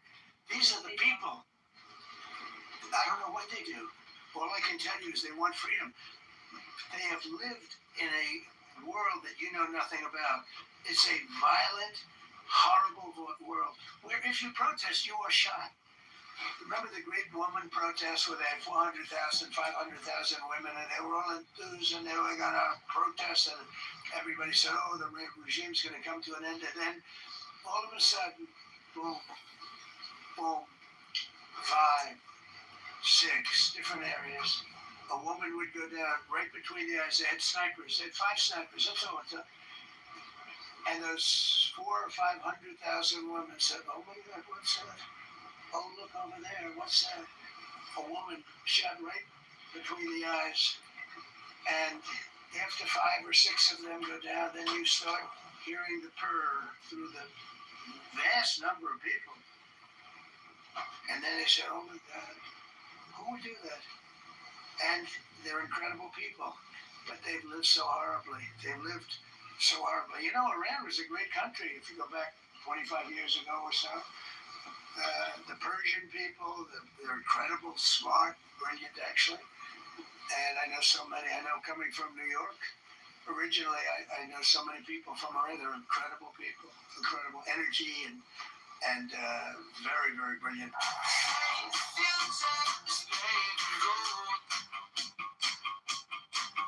Remember the Great Woman March? Everybody was saying, oh, this is the end of the country.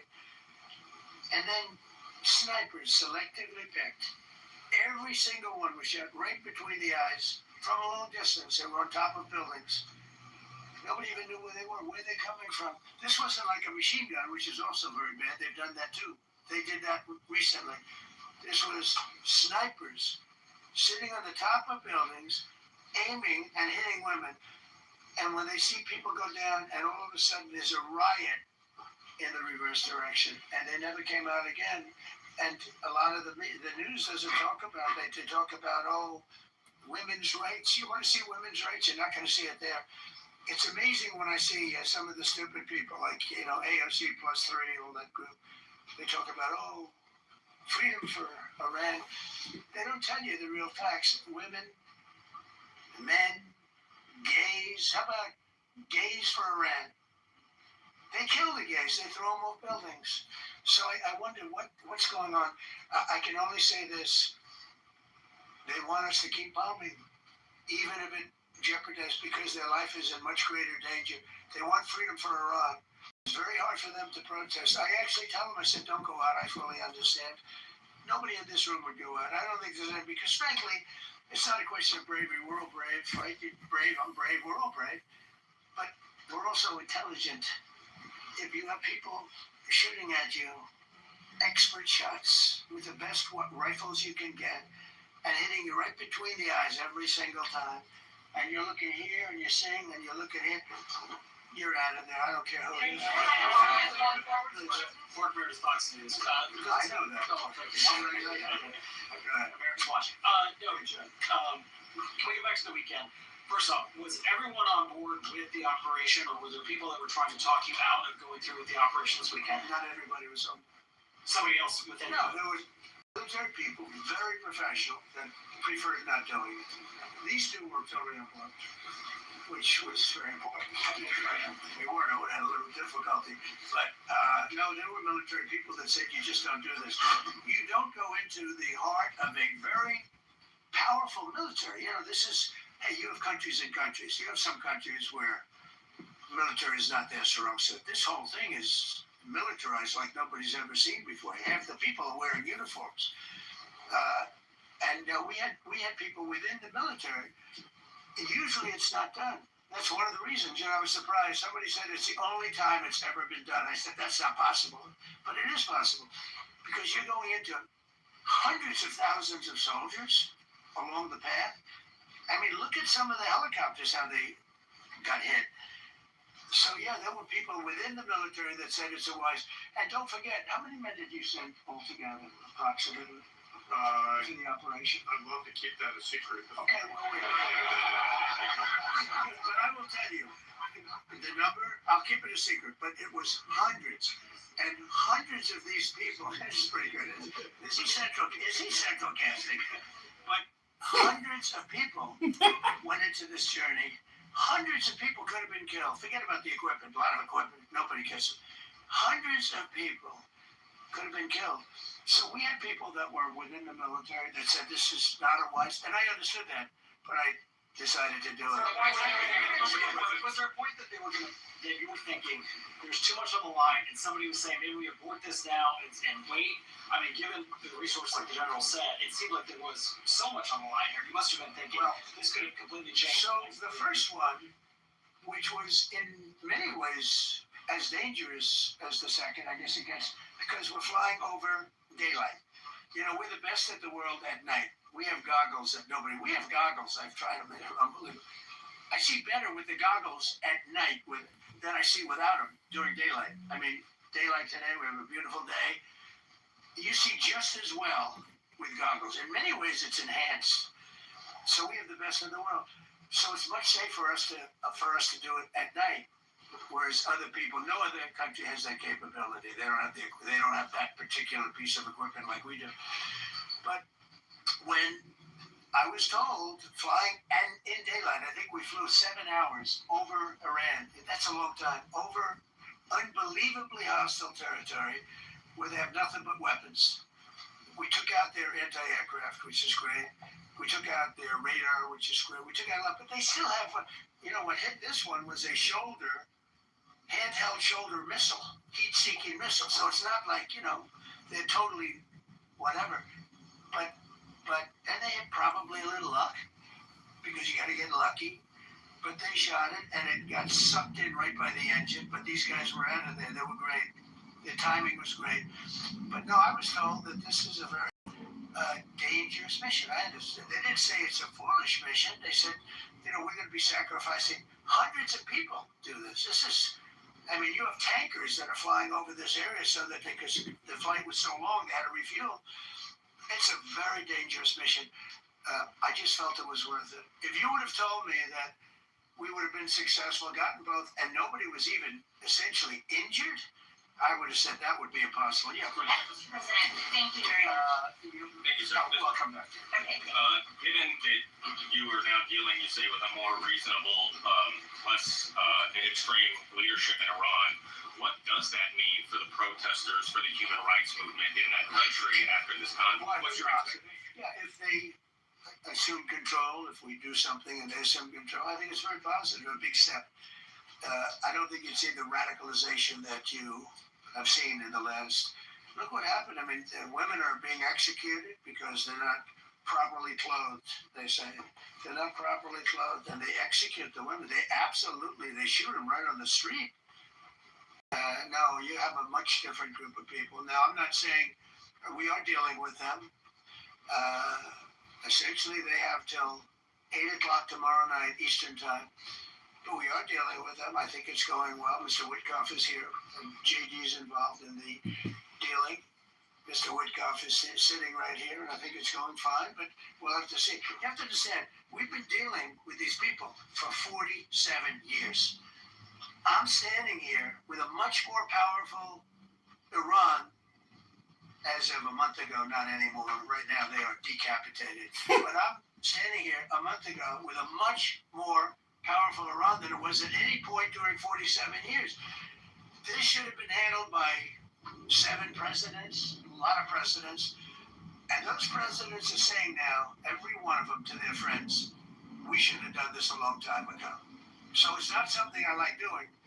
It's very dangerous, and we're getting them at the height of their strength.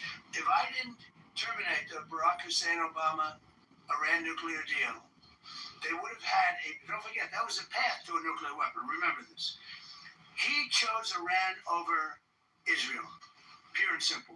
How Israel can vote for a Democrat is if you're Jewish in New York City or any place else in this country, and how you can vote for a Democrat is unbelievable, because he chose Iran, a very hostile Iran. Remember when he filled up a 757 with cash, billions of dollars of cash, and he sent it over to them. Then they gave them tens of billions of dollars.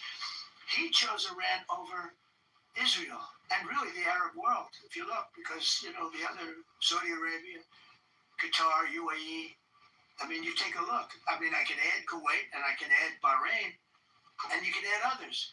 He chose such an unlikely candidate. Nobody could believe it. Frankly, if you're going to choose between Iraq and Iran, he should have befriended Iraq. He went in the exact opposite direction of all thinking, and he made a terrible mistake. But that was a road to a nuclear weapon. Here's to time out on the water, to living your best life while enjoying the lake. Yeah. Countries don't do 10-year deals. Countries do hundreds of years. You don't do a 10-year deal. For a country, this isn't, you're a landlord, you're renting a store on a certain street, and you give somebody a 5-year or 10-year lease. This is a country. It was a short-term deal. It was ready to expire. I terminated it before it expired. It took a lot of money, and it was one of the best things I ever did, because he would have had a nuclear weapon. Then he would have had another nuclear weapon. Had those beautiful B-2 bombers not gone in 8 months ago, still haven't been able to get it. It was obliteration. But if we didn't hit them, that was a courageous decision too, because we had all those planes flying in at night with very little cover, unbelievable stealth planes, and they were able to do their job. If we didn't do that, Iran would extinguish, whether it's Saudi Arabia, Qatar, UAE, or others.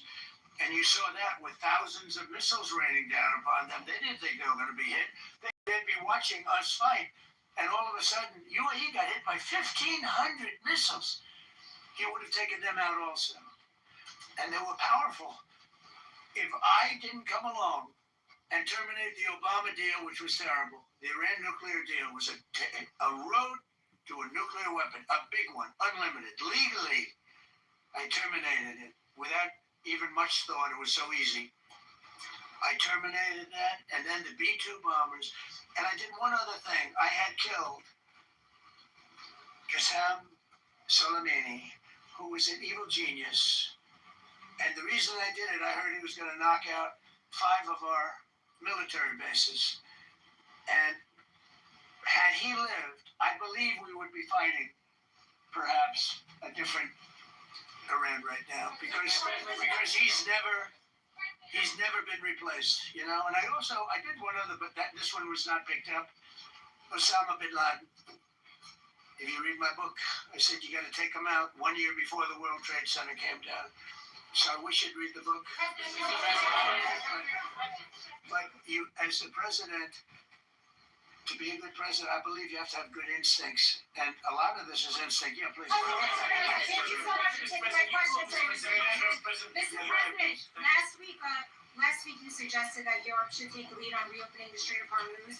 Has circumstances changed now that you're issuing a direct 48-hour ultimatum? And secondly, would a new ceasefire include Israel, or would it just be between Iran I and can't talk the about US? ceasefire, but I can tell you that we have a active, willing participant on the other side. They would like to be able to make a deal. I can't say any more than that. Who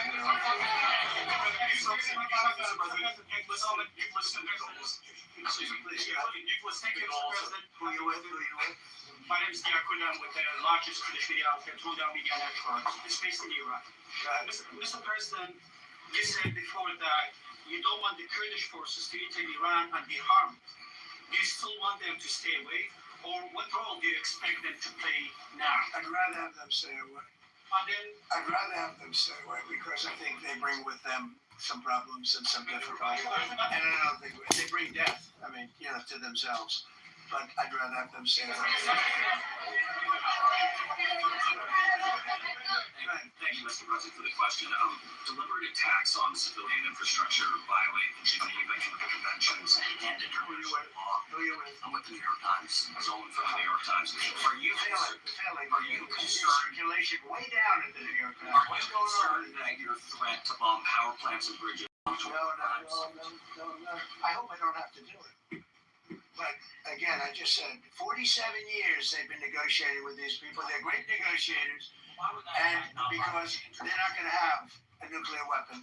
And if somebody that takes my place someday is weak and smart and sick, really sick, from a policy standpoint, from any which way you want to say, mentally, these are disturbed people. If you think I'm going to allow them, and powerful and rich, to have a nuclear weapon, you can tell your friends at the New York Times, not going to happen.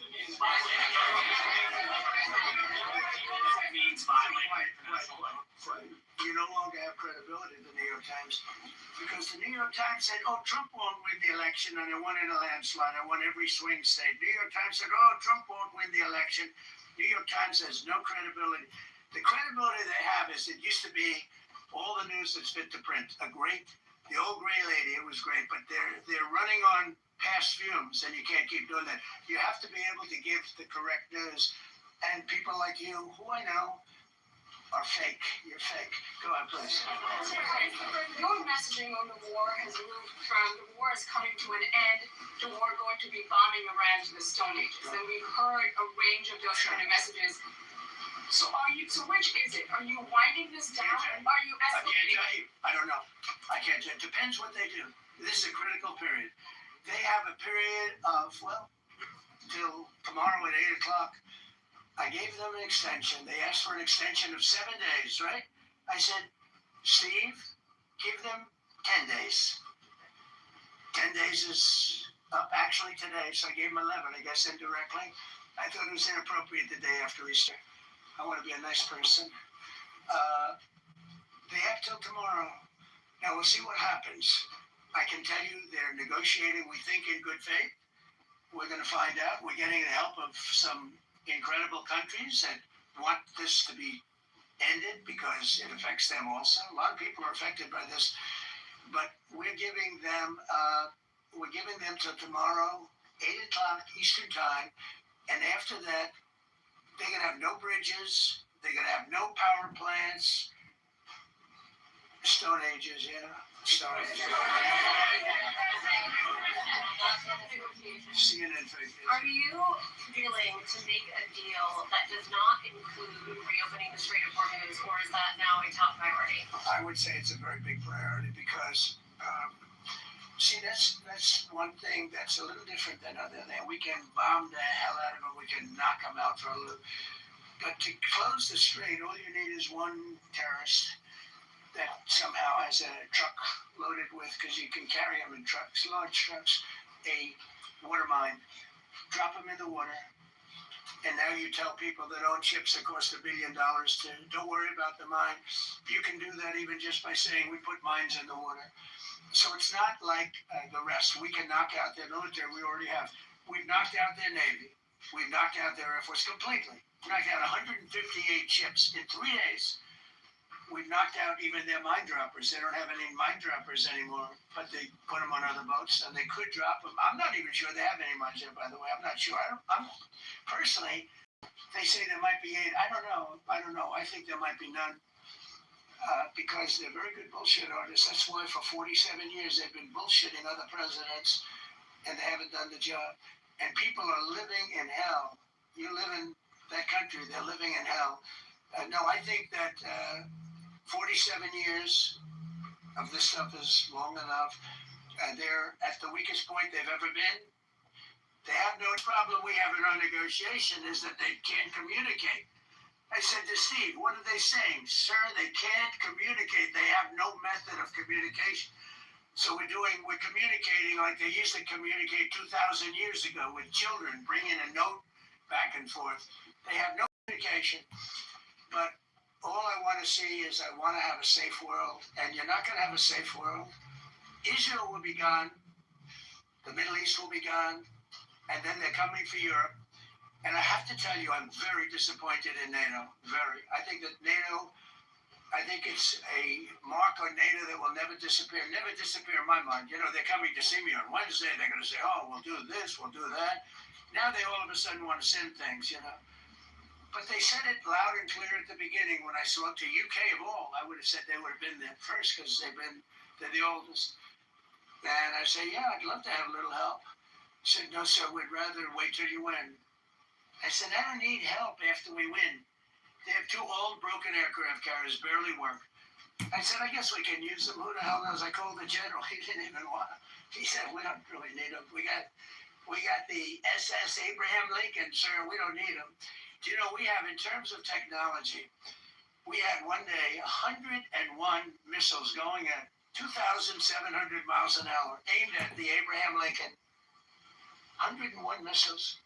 Out of 101 missiles, 101 missiles were shot down. Unbelievable technology. 10 years ago, 5 years ago, I don't know if that would have been possible. But 10 years ago, that wouldn't have been possible. 101 missiles heading to a ship that's not that far off the coast. And out of the 101 missiles, we shot down all 101. We have weaponry. The Patriots are unbelievable. We have weaponry that's unbelievable. Yeah. Go ahead, please. Thank you, Mr. President.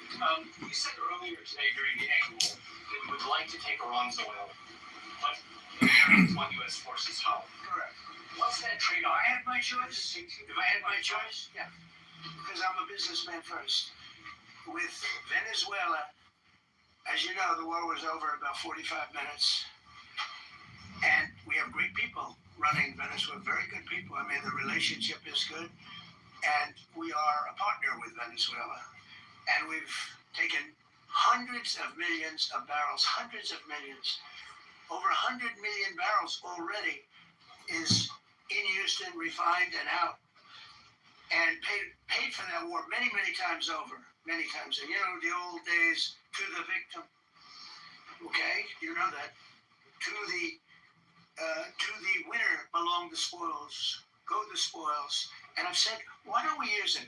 To the victor, go the spoils. And we don't have that. We haven't had that in this country probably in 100 years, because even the Second World War, you look at the Second World War, we didn't have it with the Second World War. We helped rebuild all those countries. We rebuilt Germany. How about Germany telling us that, well, it's not their war.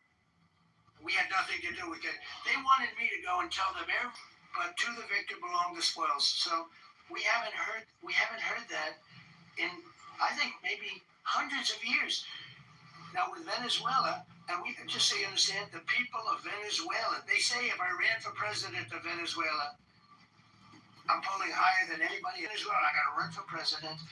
But we're very happy with the president-elect that we have right now. The people that are running it. If you remember Bush, with a wreck. They fired the generals, they fired the police, they fired the people that worked in there, equivalent of the White House. They fired everybody.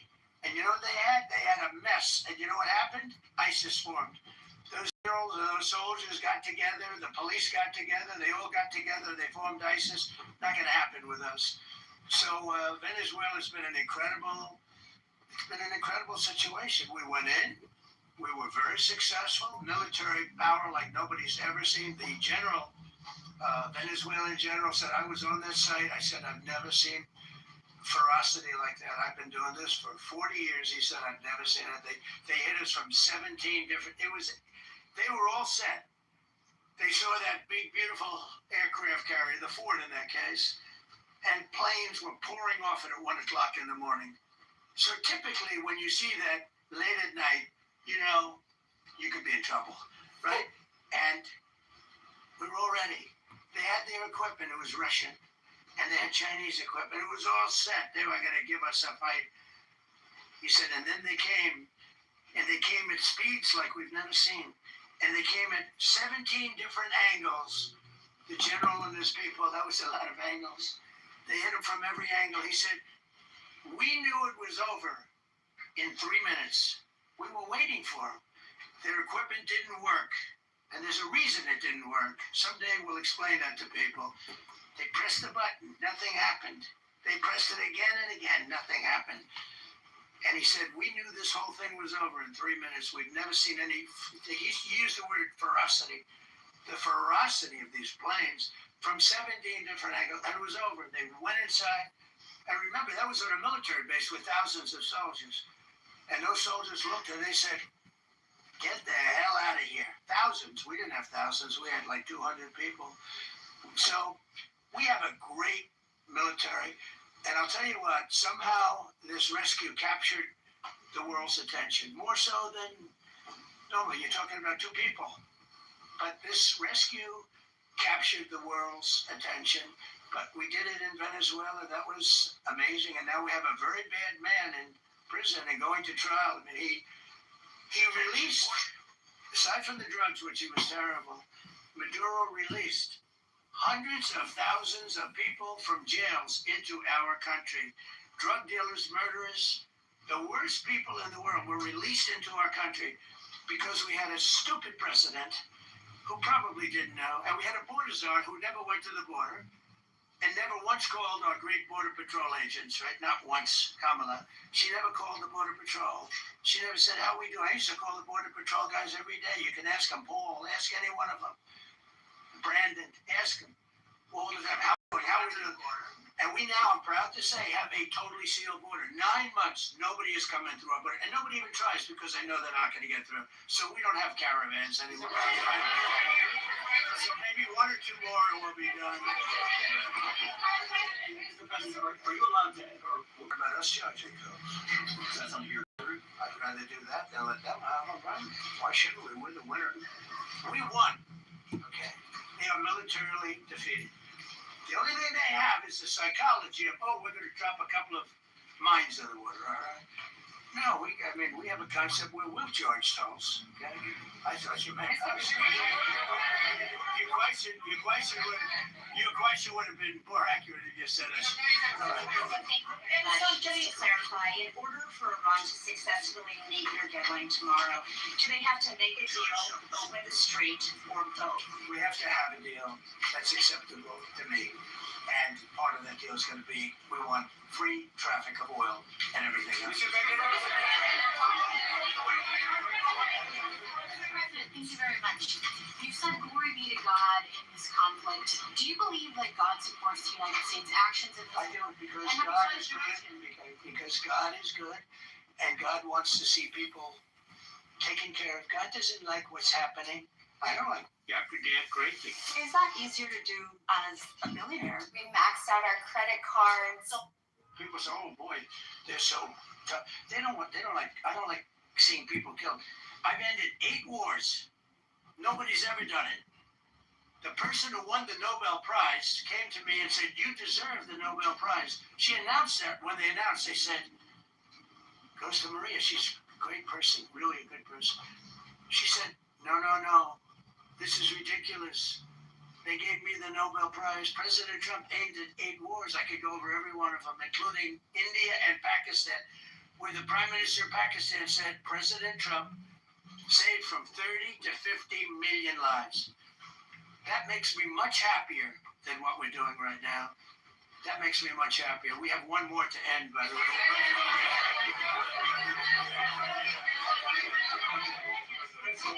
You called yesterday in your Truth Social, you called the Iranians crazy bastards. What is your response to critics who say that... I don't care about critics. What's your response to critics who say that it's your mental health that should perhaps be examined as this war continues? I haven't heard that. But if that's the case, you're going to have more people like me, because our country was being ripped off on trade, on everything, for many years until I came along. So if that's the case, you're going to have more people. Josh, you got it. You said that very little is off limits in Iran as far as the targeting, including power plants, bridges, you mentioned those. Very little is off limits. Are there certain kinds of civilian targets, though? I'm thinking I don't want to tell you that. I don't want to tell you that.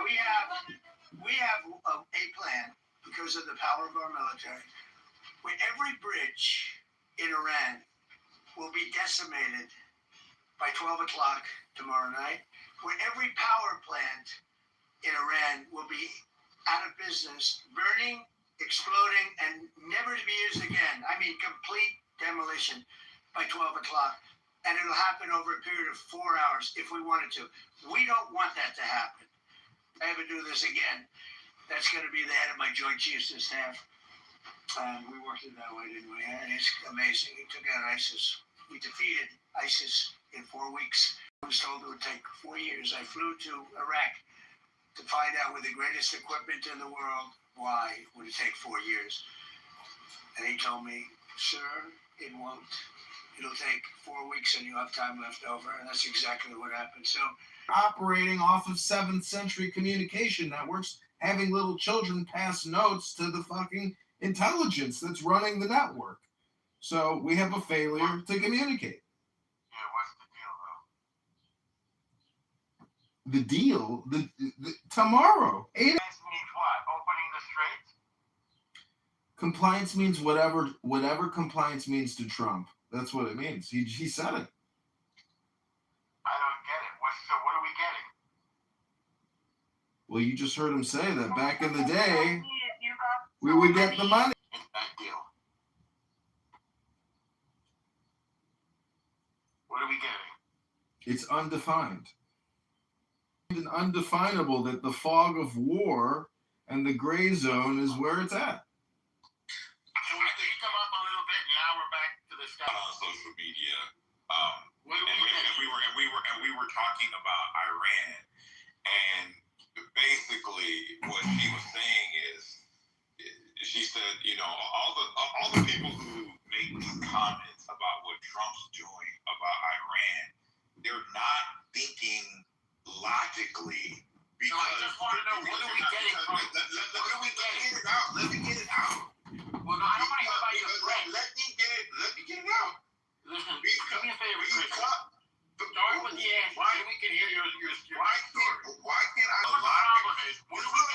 This is the problem. A lot of people inside the country. I'm not asking you what the problem is with the country. I'm asking you what we're getting. I have a green bag too.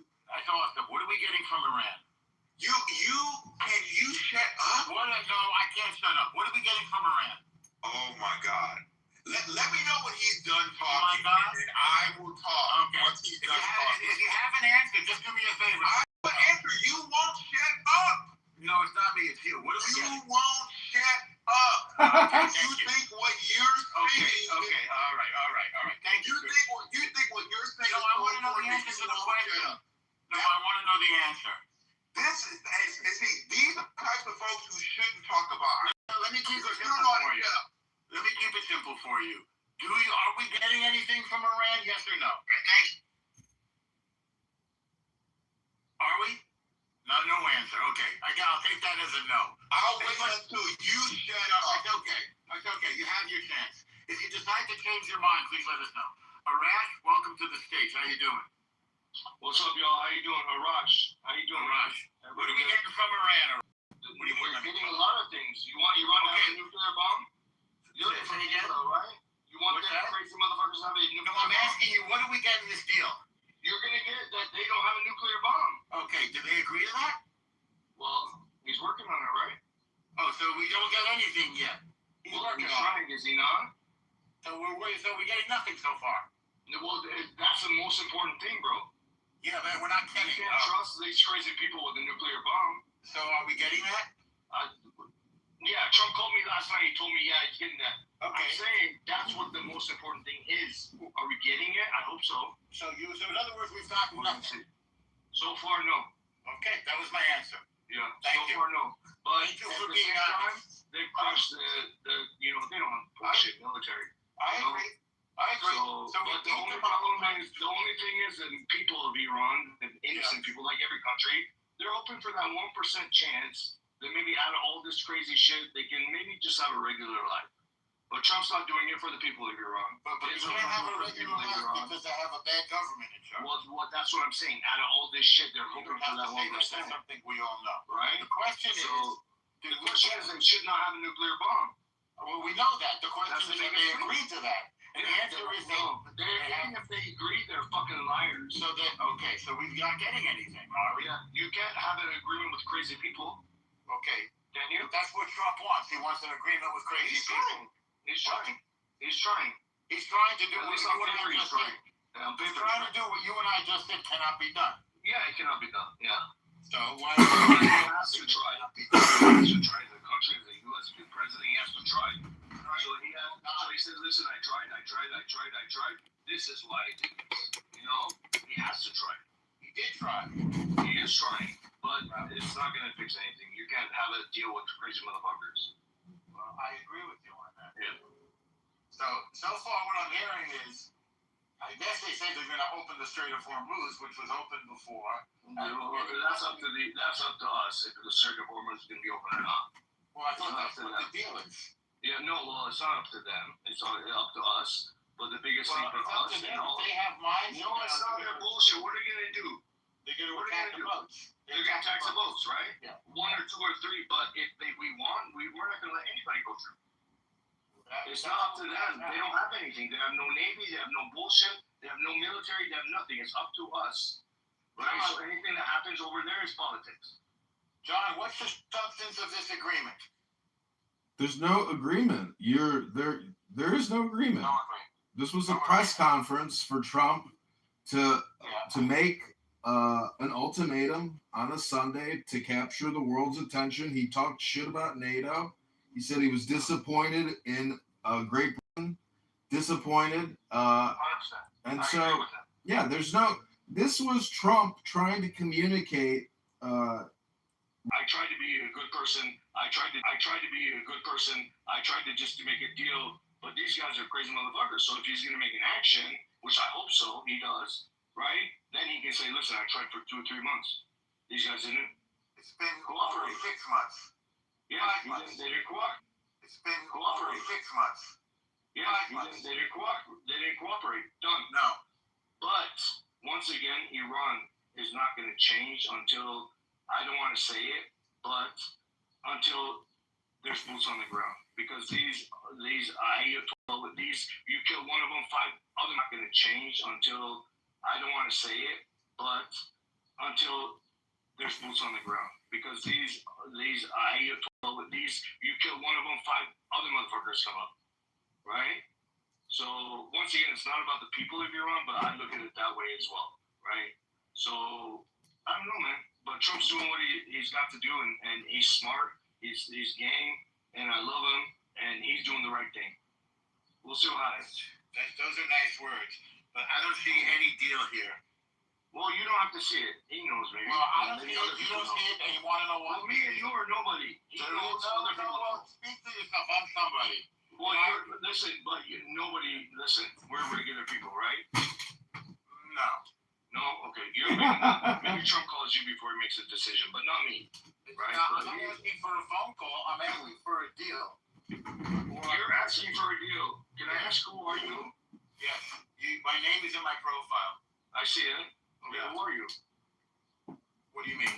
I mean, I know Trump. I don't know you. Who are you? I don't know if you know who I am. No, I don't have to read it, but why does Trump have to ask for your permission? I didn't say you had to ask for my permission. I never Well, said. you have the obligation that he has to like communicate with me. No, he can communicate with the world. He does. And he's doing a great fucking job. There's no deal. Okay? And But he's doing a great fucking job. I love him. He's doing a great job. Well, and he's keep You going. can send him a Valentine's Day card if you Don't worry about that. Before that, I gotta call and make sure that Trump says you said okay, okay? I'm not worrying about it. All right, cool. What I'm Sorry, concerned John. with Sorry, John. what I'm concerned with is Iran. Honestly, I don't care. I know. At this point, I really don't care. I understand that. Right? I care. I think he's doing an amazing job, and he's doing the best for the country. Right. And I hope something happens out of all this shit that the people of Iran could be free too. That would be amazing. Yeah. Done deal. Well, there's no deal. That's the problem. No Oh my deal. God. I said done deal in my opinion. Oh my fucking God. Yeah, it's a problem. Yeah, that's all good, man. It's not all good. Bro, it's not all good. I get it. Holy Yeah. shit. I'm saying to myself, honestly, it's all good. All right, I didn't realize you didn't know you were unmuted. No, I was unmuted. I said, honestly, it's okay. It's all good. You said, But oh, you're talking to John, yourself. y'all know this guy? Yes. Damn, he's fiery. Yes. Cool. That's what I respect you. I expect you to. I want the president to be fiery. Well, he is. Better than Biden. Better than the one before. That's a very low bar. He's better than somebody who He's walks. got more balls than anybody of them. Huh? He's got more balls than any of them. Yes, he does. And he really, truly cares for the country. Wow. Else he'd be on Mar-a-Lago playing golf all fucking day long. He really cares for the country. And he's doing an amazing job. So far, he's done shit that no president has done. Well, I want some progress on Iran. Well, you should text him. Tell him that. I did. I texted him last night. So you have 24 hours to give me an update. Give you an update. See, no, you tell him 24 hours to give me an update. And CC me too. He got back to me already.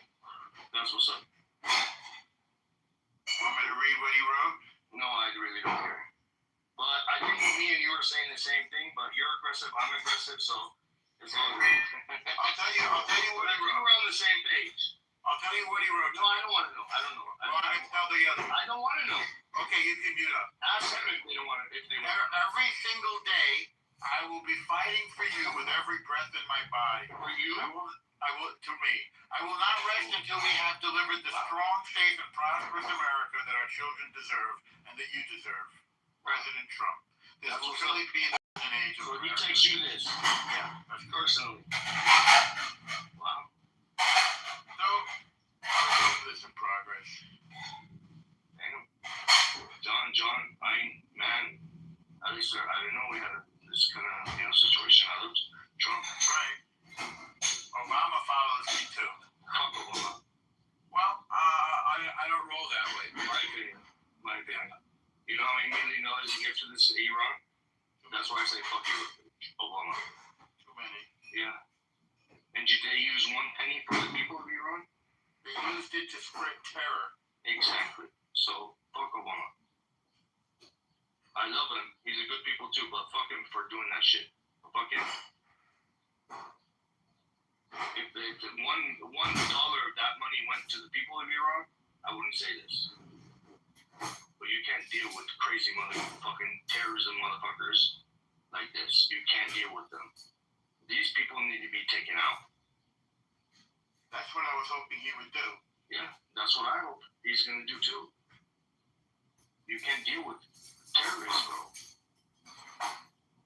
I'm Persian, and it's so sad to say that, but the government's fucked up. The government's not what the people of Iran are. The people of Iran are amazing, educated, fun, loyal, hospitable. But these government, you just use the Quran, the Islam shit, in their own benefit. You know, Islam says, oh, okay, 9 years old, it's okay.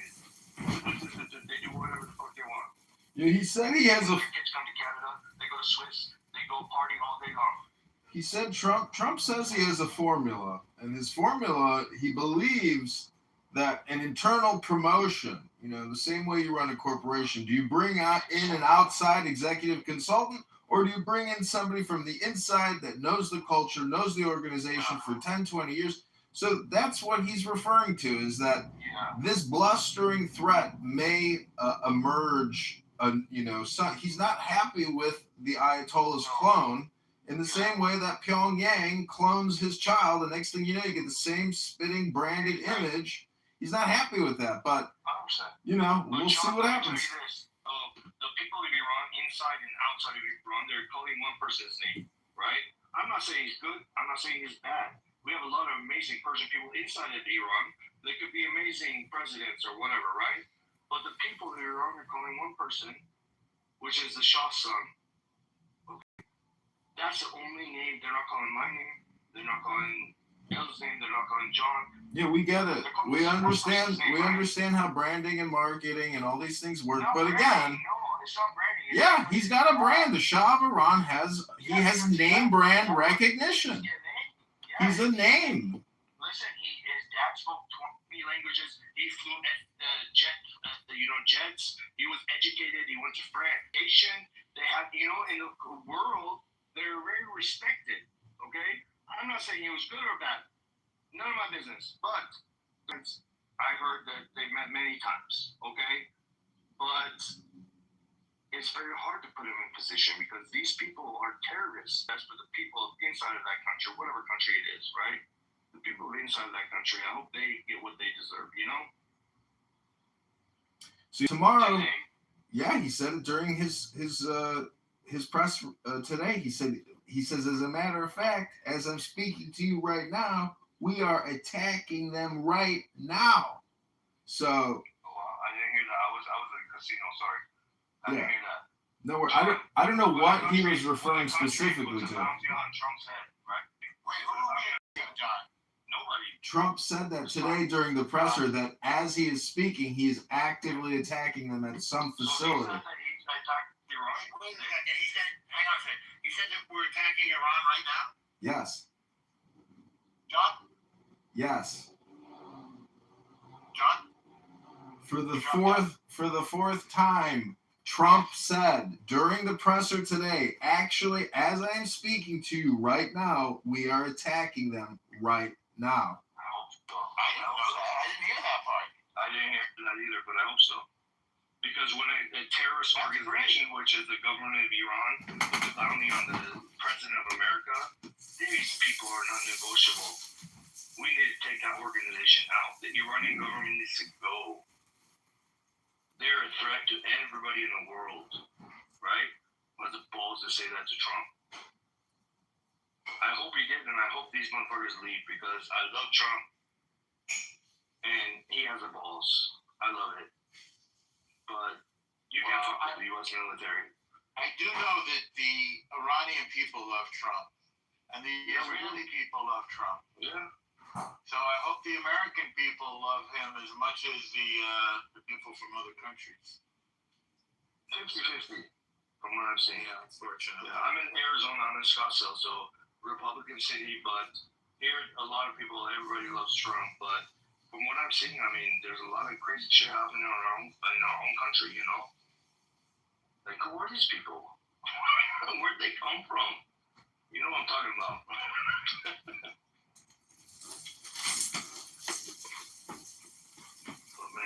I hope what John heard is a fact, and I hope he takes these motherfuckers out.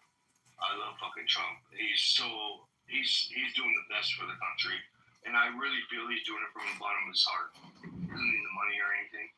He's doing it. So I hope he's right.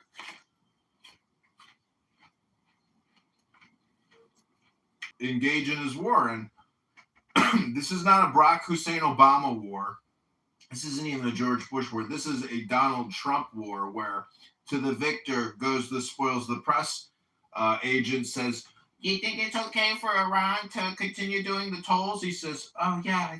And so this was a big presser. He spoke unrestricted at length, and he even probably said things that he shouldn't have said.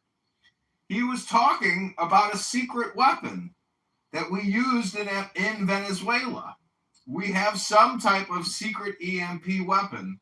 And he said, I don't know, maybe in a few years we'll talk about it. But when they went to push their buttons, nothing worked. They pushed their button, nothing worked. Mr. Kitover, why do you think that it wasn't run on any of the networks? When you were playing it, I checked on Fox News, I checked on CNN, and even News Nation, and none of them were carrying it. Why do you think? Was it a live presser that you were playing? Yeah, live on the internet. They're gonna release their edits. They're gonna release their clips. What was the setting of that interview? That presser, was it in the White House briefing room? Or? Yeah, it was in the press room.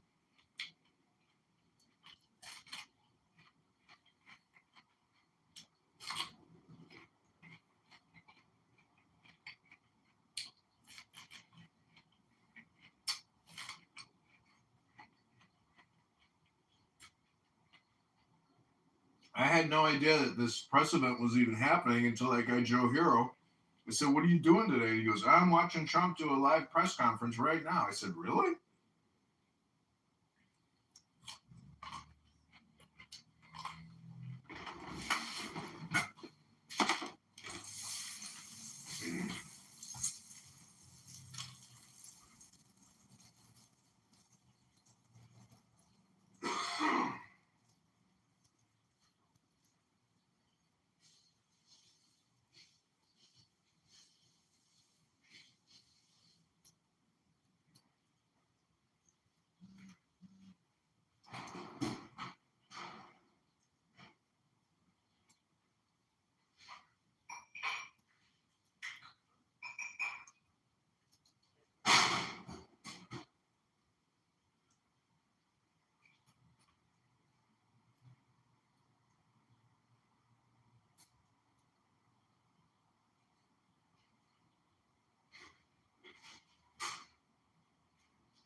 Hello?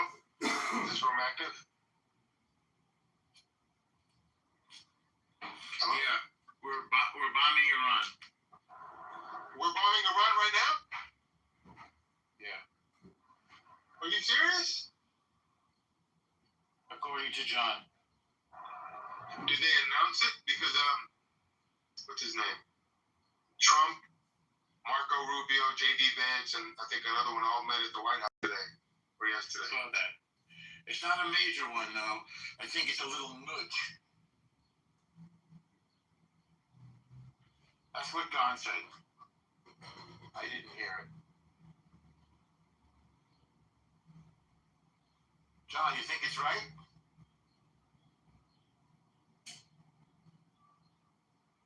John?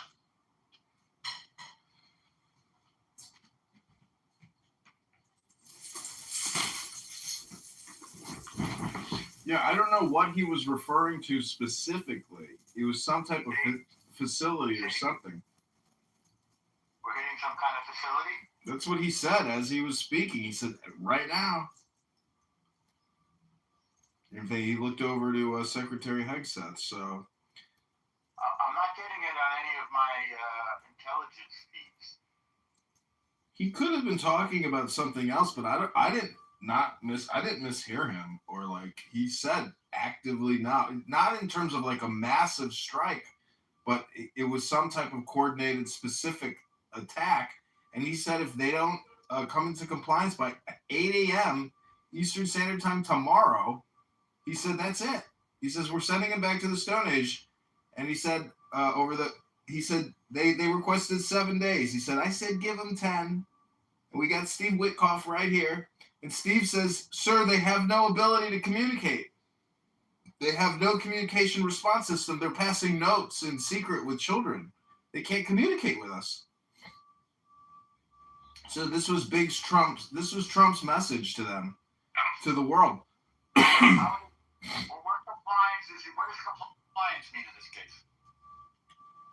It means whatever Donald Trump says it means. So they got to do something. They got to show us something. Show me the money. That's probably what it is. And he says he's also doing this for China, who he has great relations with. He said China is the one that's getting decimated here, their economy, not being able to bring in their energy requirements. So he's doing it for the world. And tomorrow, if they don't come into compliance, he has made the threat that he is going to send them back to the Stone Age.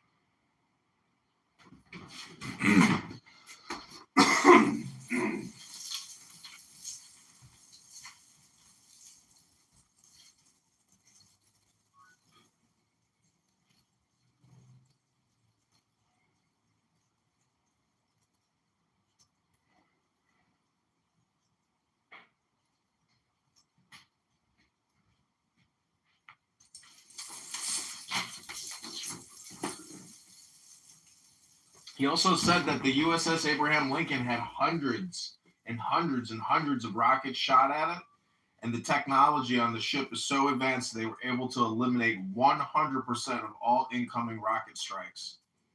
He says that type of technology was never available just 10 years ago.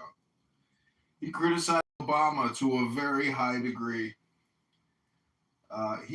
This was a lot of information that came out with, today with this presser. And I clipped it. It's on all my YouTube accounts, and the comments are FDT. FDT.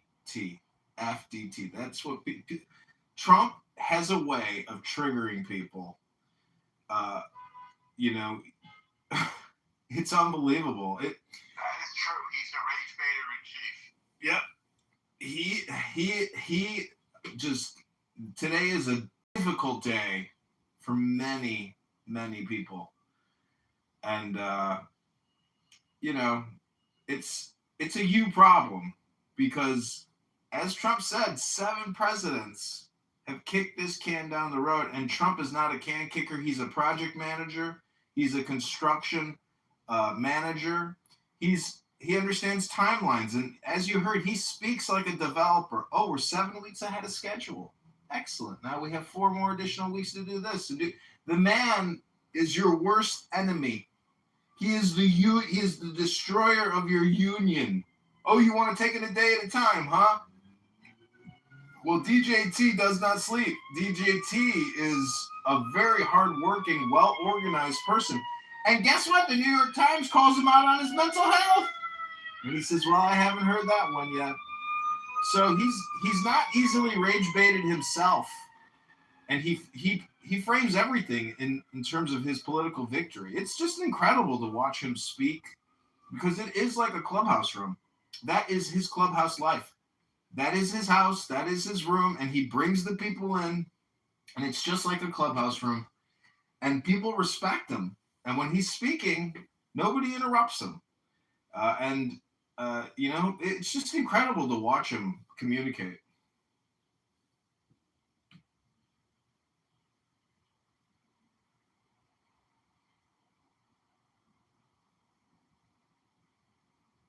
But this was a big room. Thanks for being a part of it. It's like a 2-hour event this morning. I went to Chabad last night, read the 10 Commandments, brought it up today with Steve Appel, brought up the first 2 commandments. Caleb was trying to explain it to them, and it's just such a mystery for them. They can't understand basic English language, don't understand the law. They think every law in the 10 Commandments should be destroyed. It means nothing to them. It's delusional. It's crazy. How can Steve Appel, I'm a Jewish atheist. Next time you go to your Chabad, ask your rabbi, is it a contradiction? Are there Jewish atheists? He'll say, yes, of course there. Steve Appel is such a schmuck. And, I like him still, but I'm just saying that if you don't like the book club and you don't want to pick up a book and have some fun, well, you're a boring person. Atheists are just boring. They refuse to use the technology of language to engage in playful fun. I can understand the criticism of, violent genocide and wars, But, you know, people are boring, El Normo. And as somebody who has made a lot of content, a lot of scripts, don't they understand how it all works? Are they? Is it just because they've never actually engaged in the creative process full cycle? Clubhouse is the limited experiment attempt of some people to create a show. Ask the atheist. I guess that's what's happening here. But he doesn't even have a YouTube channel.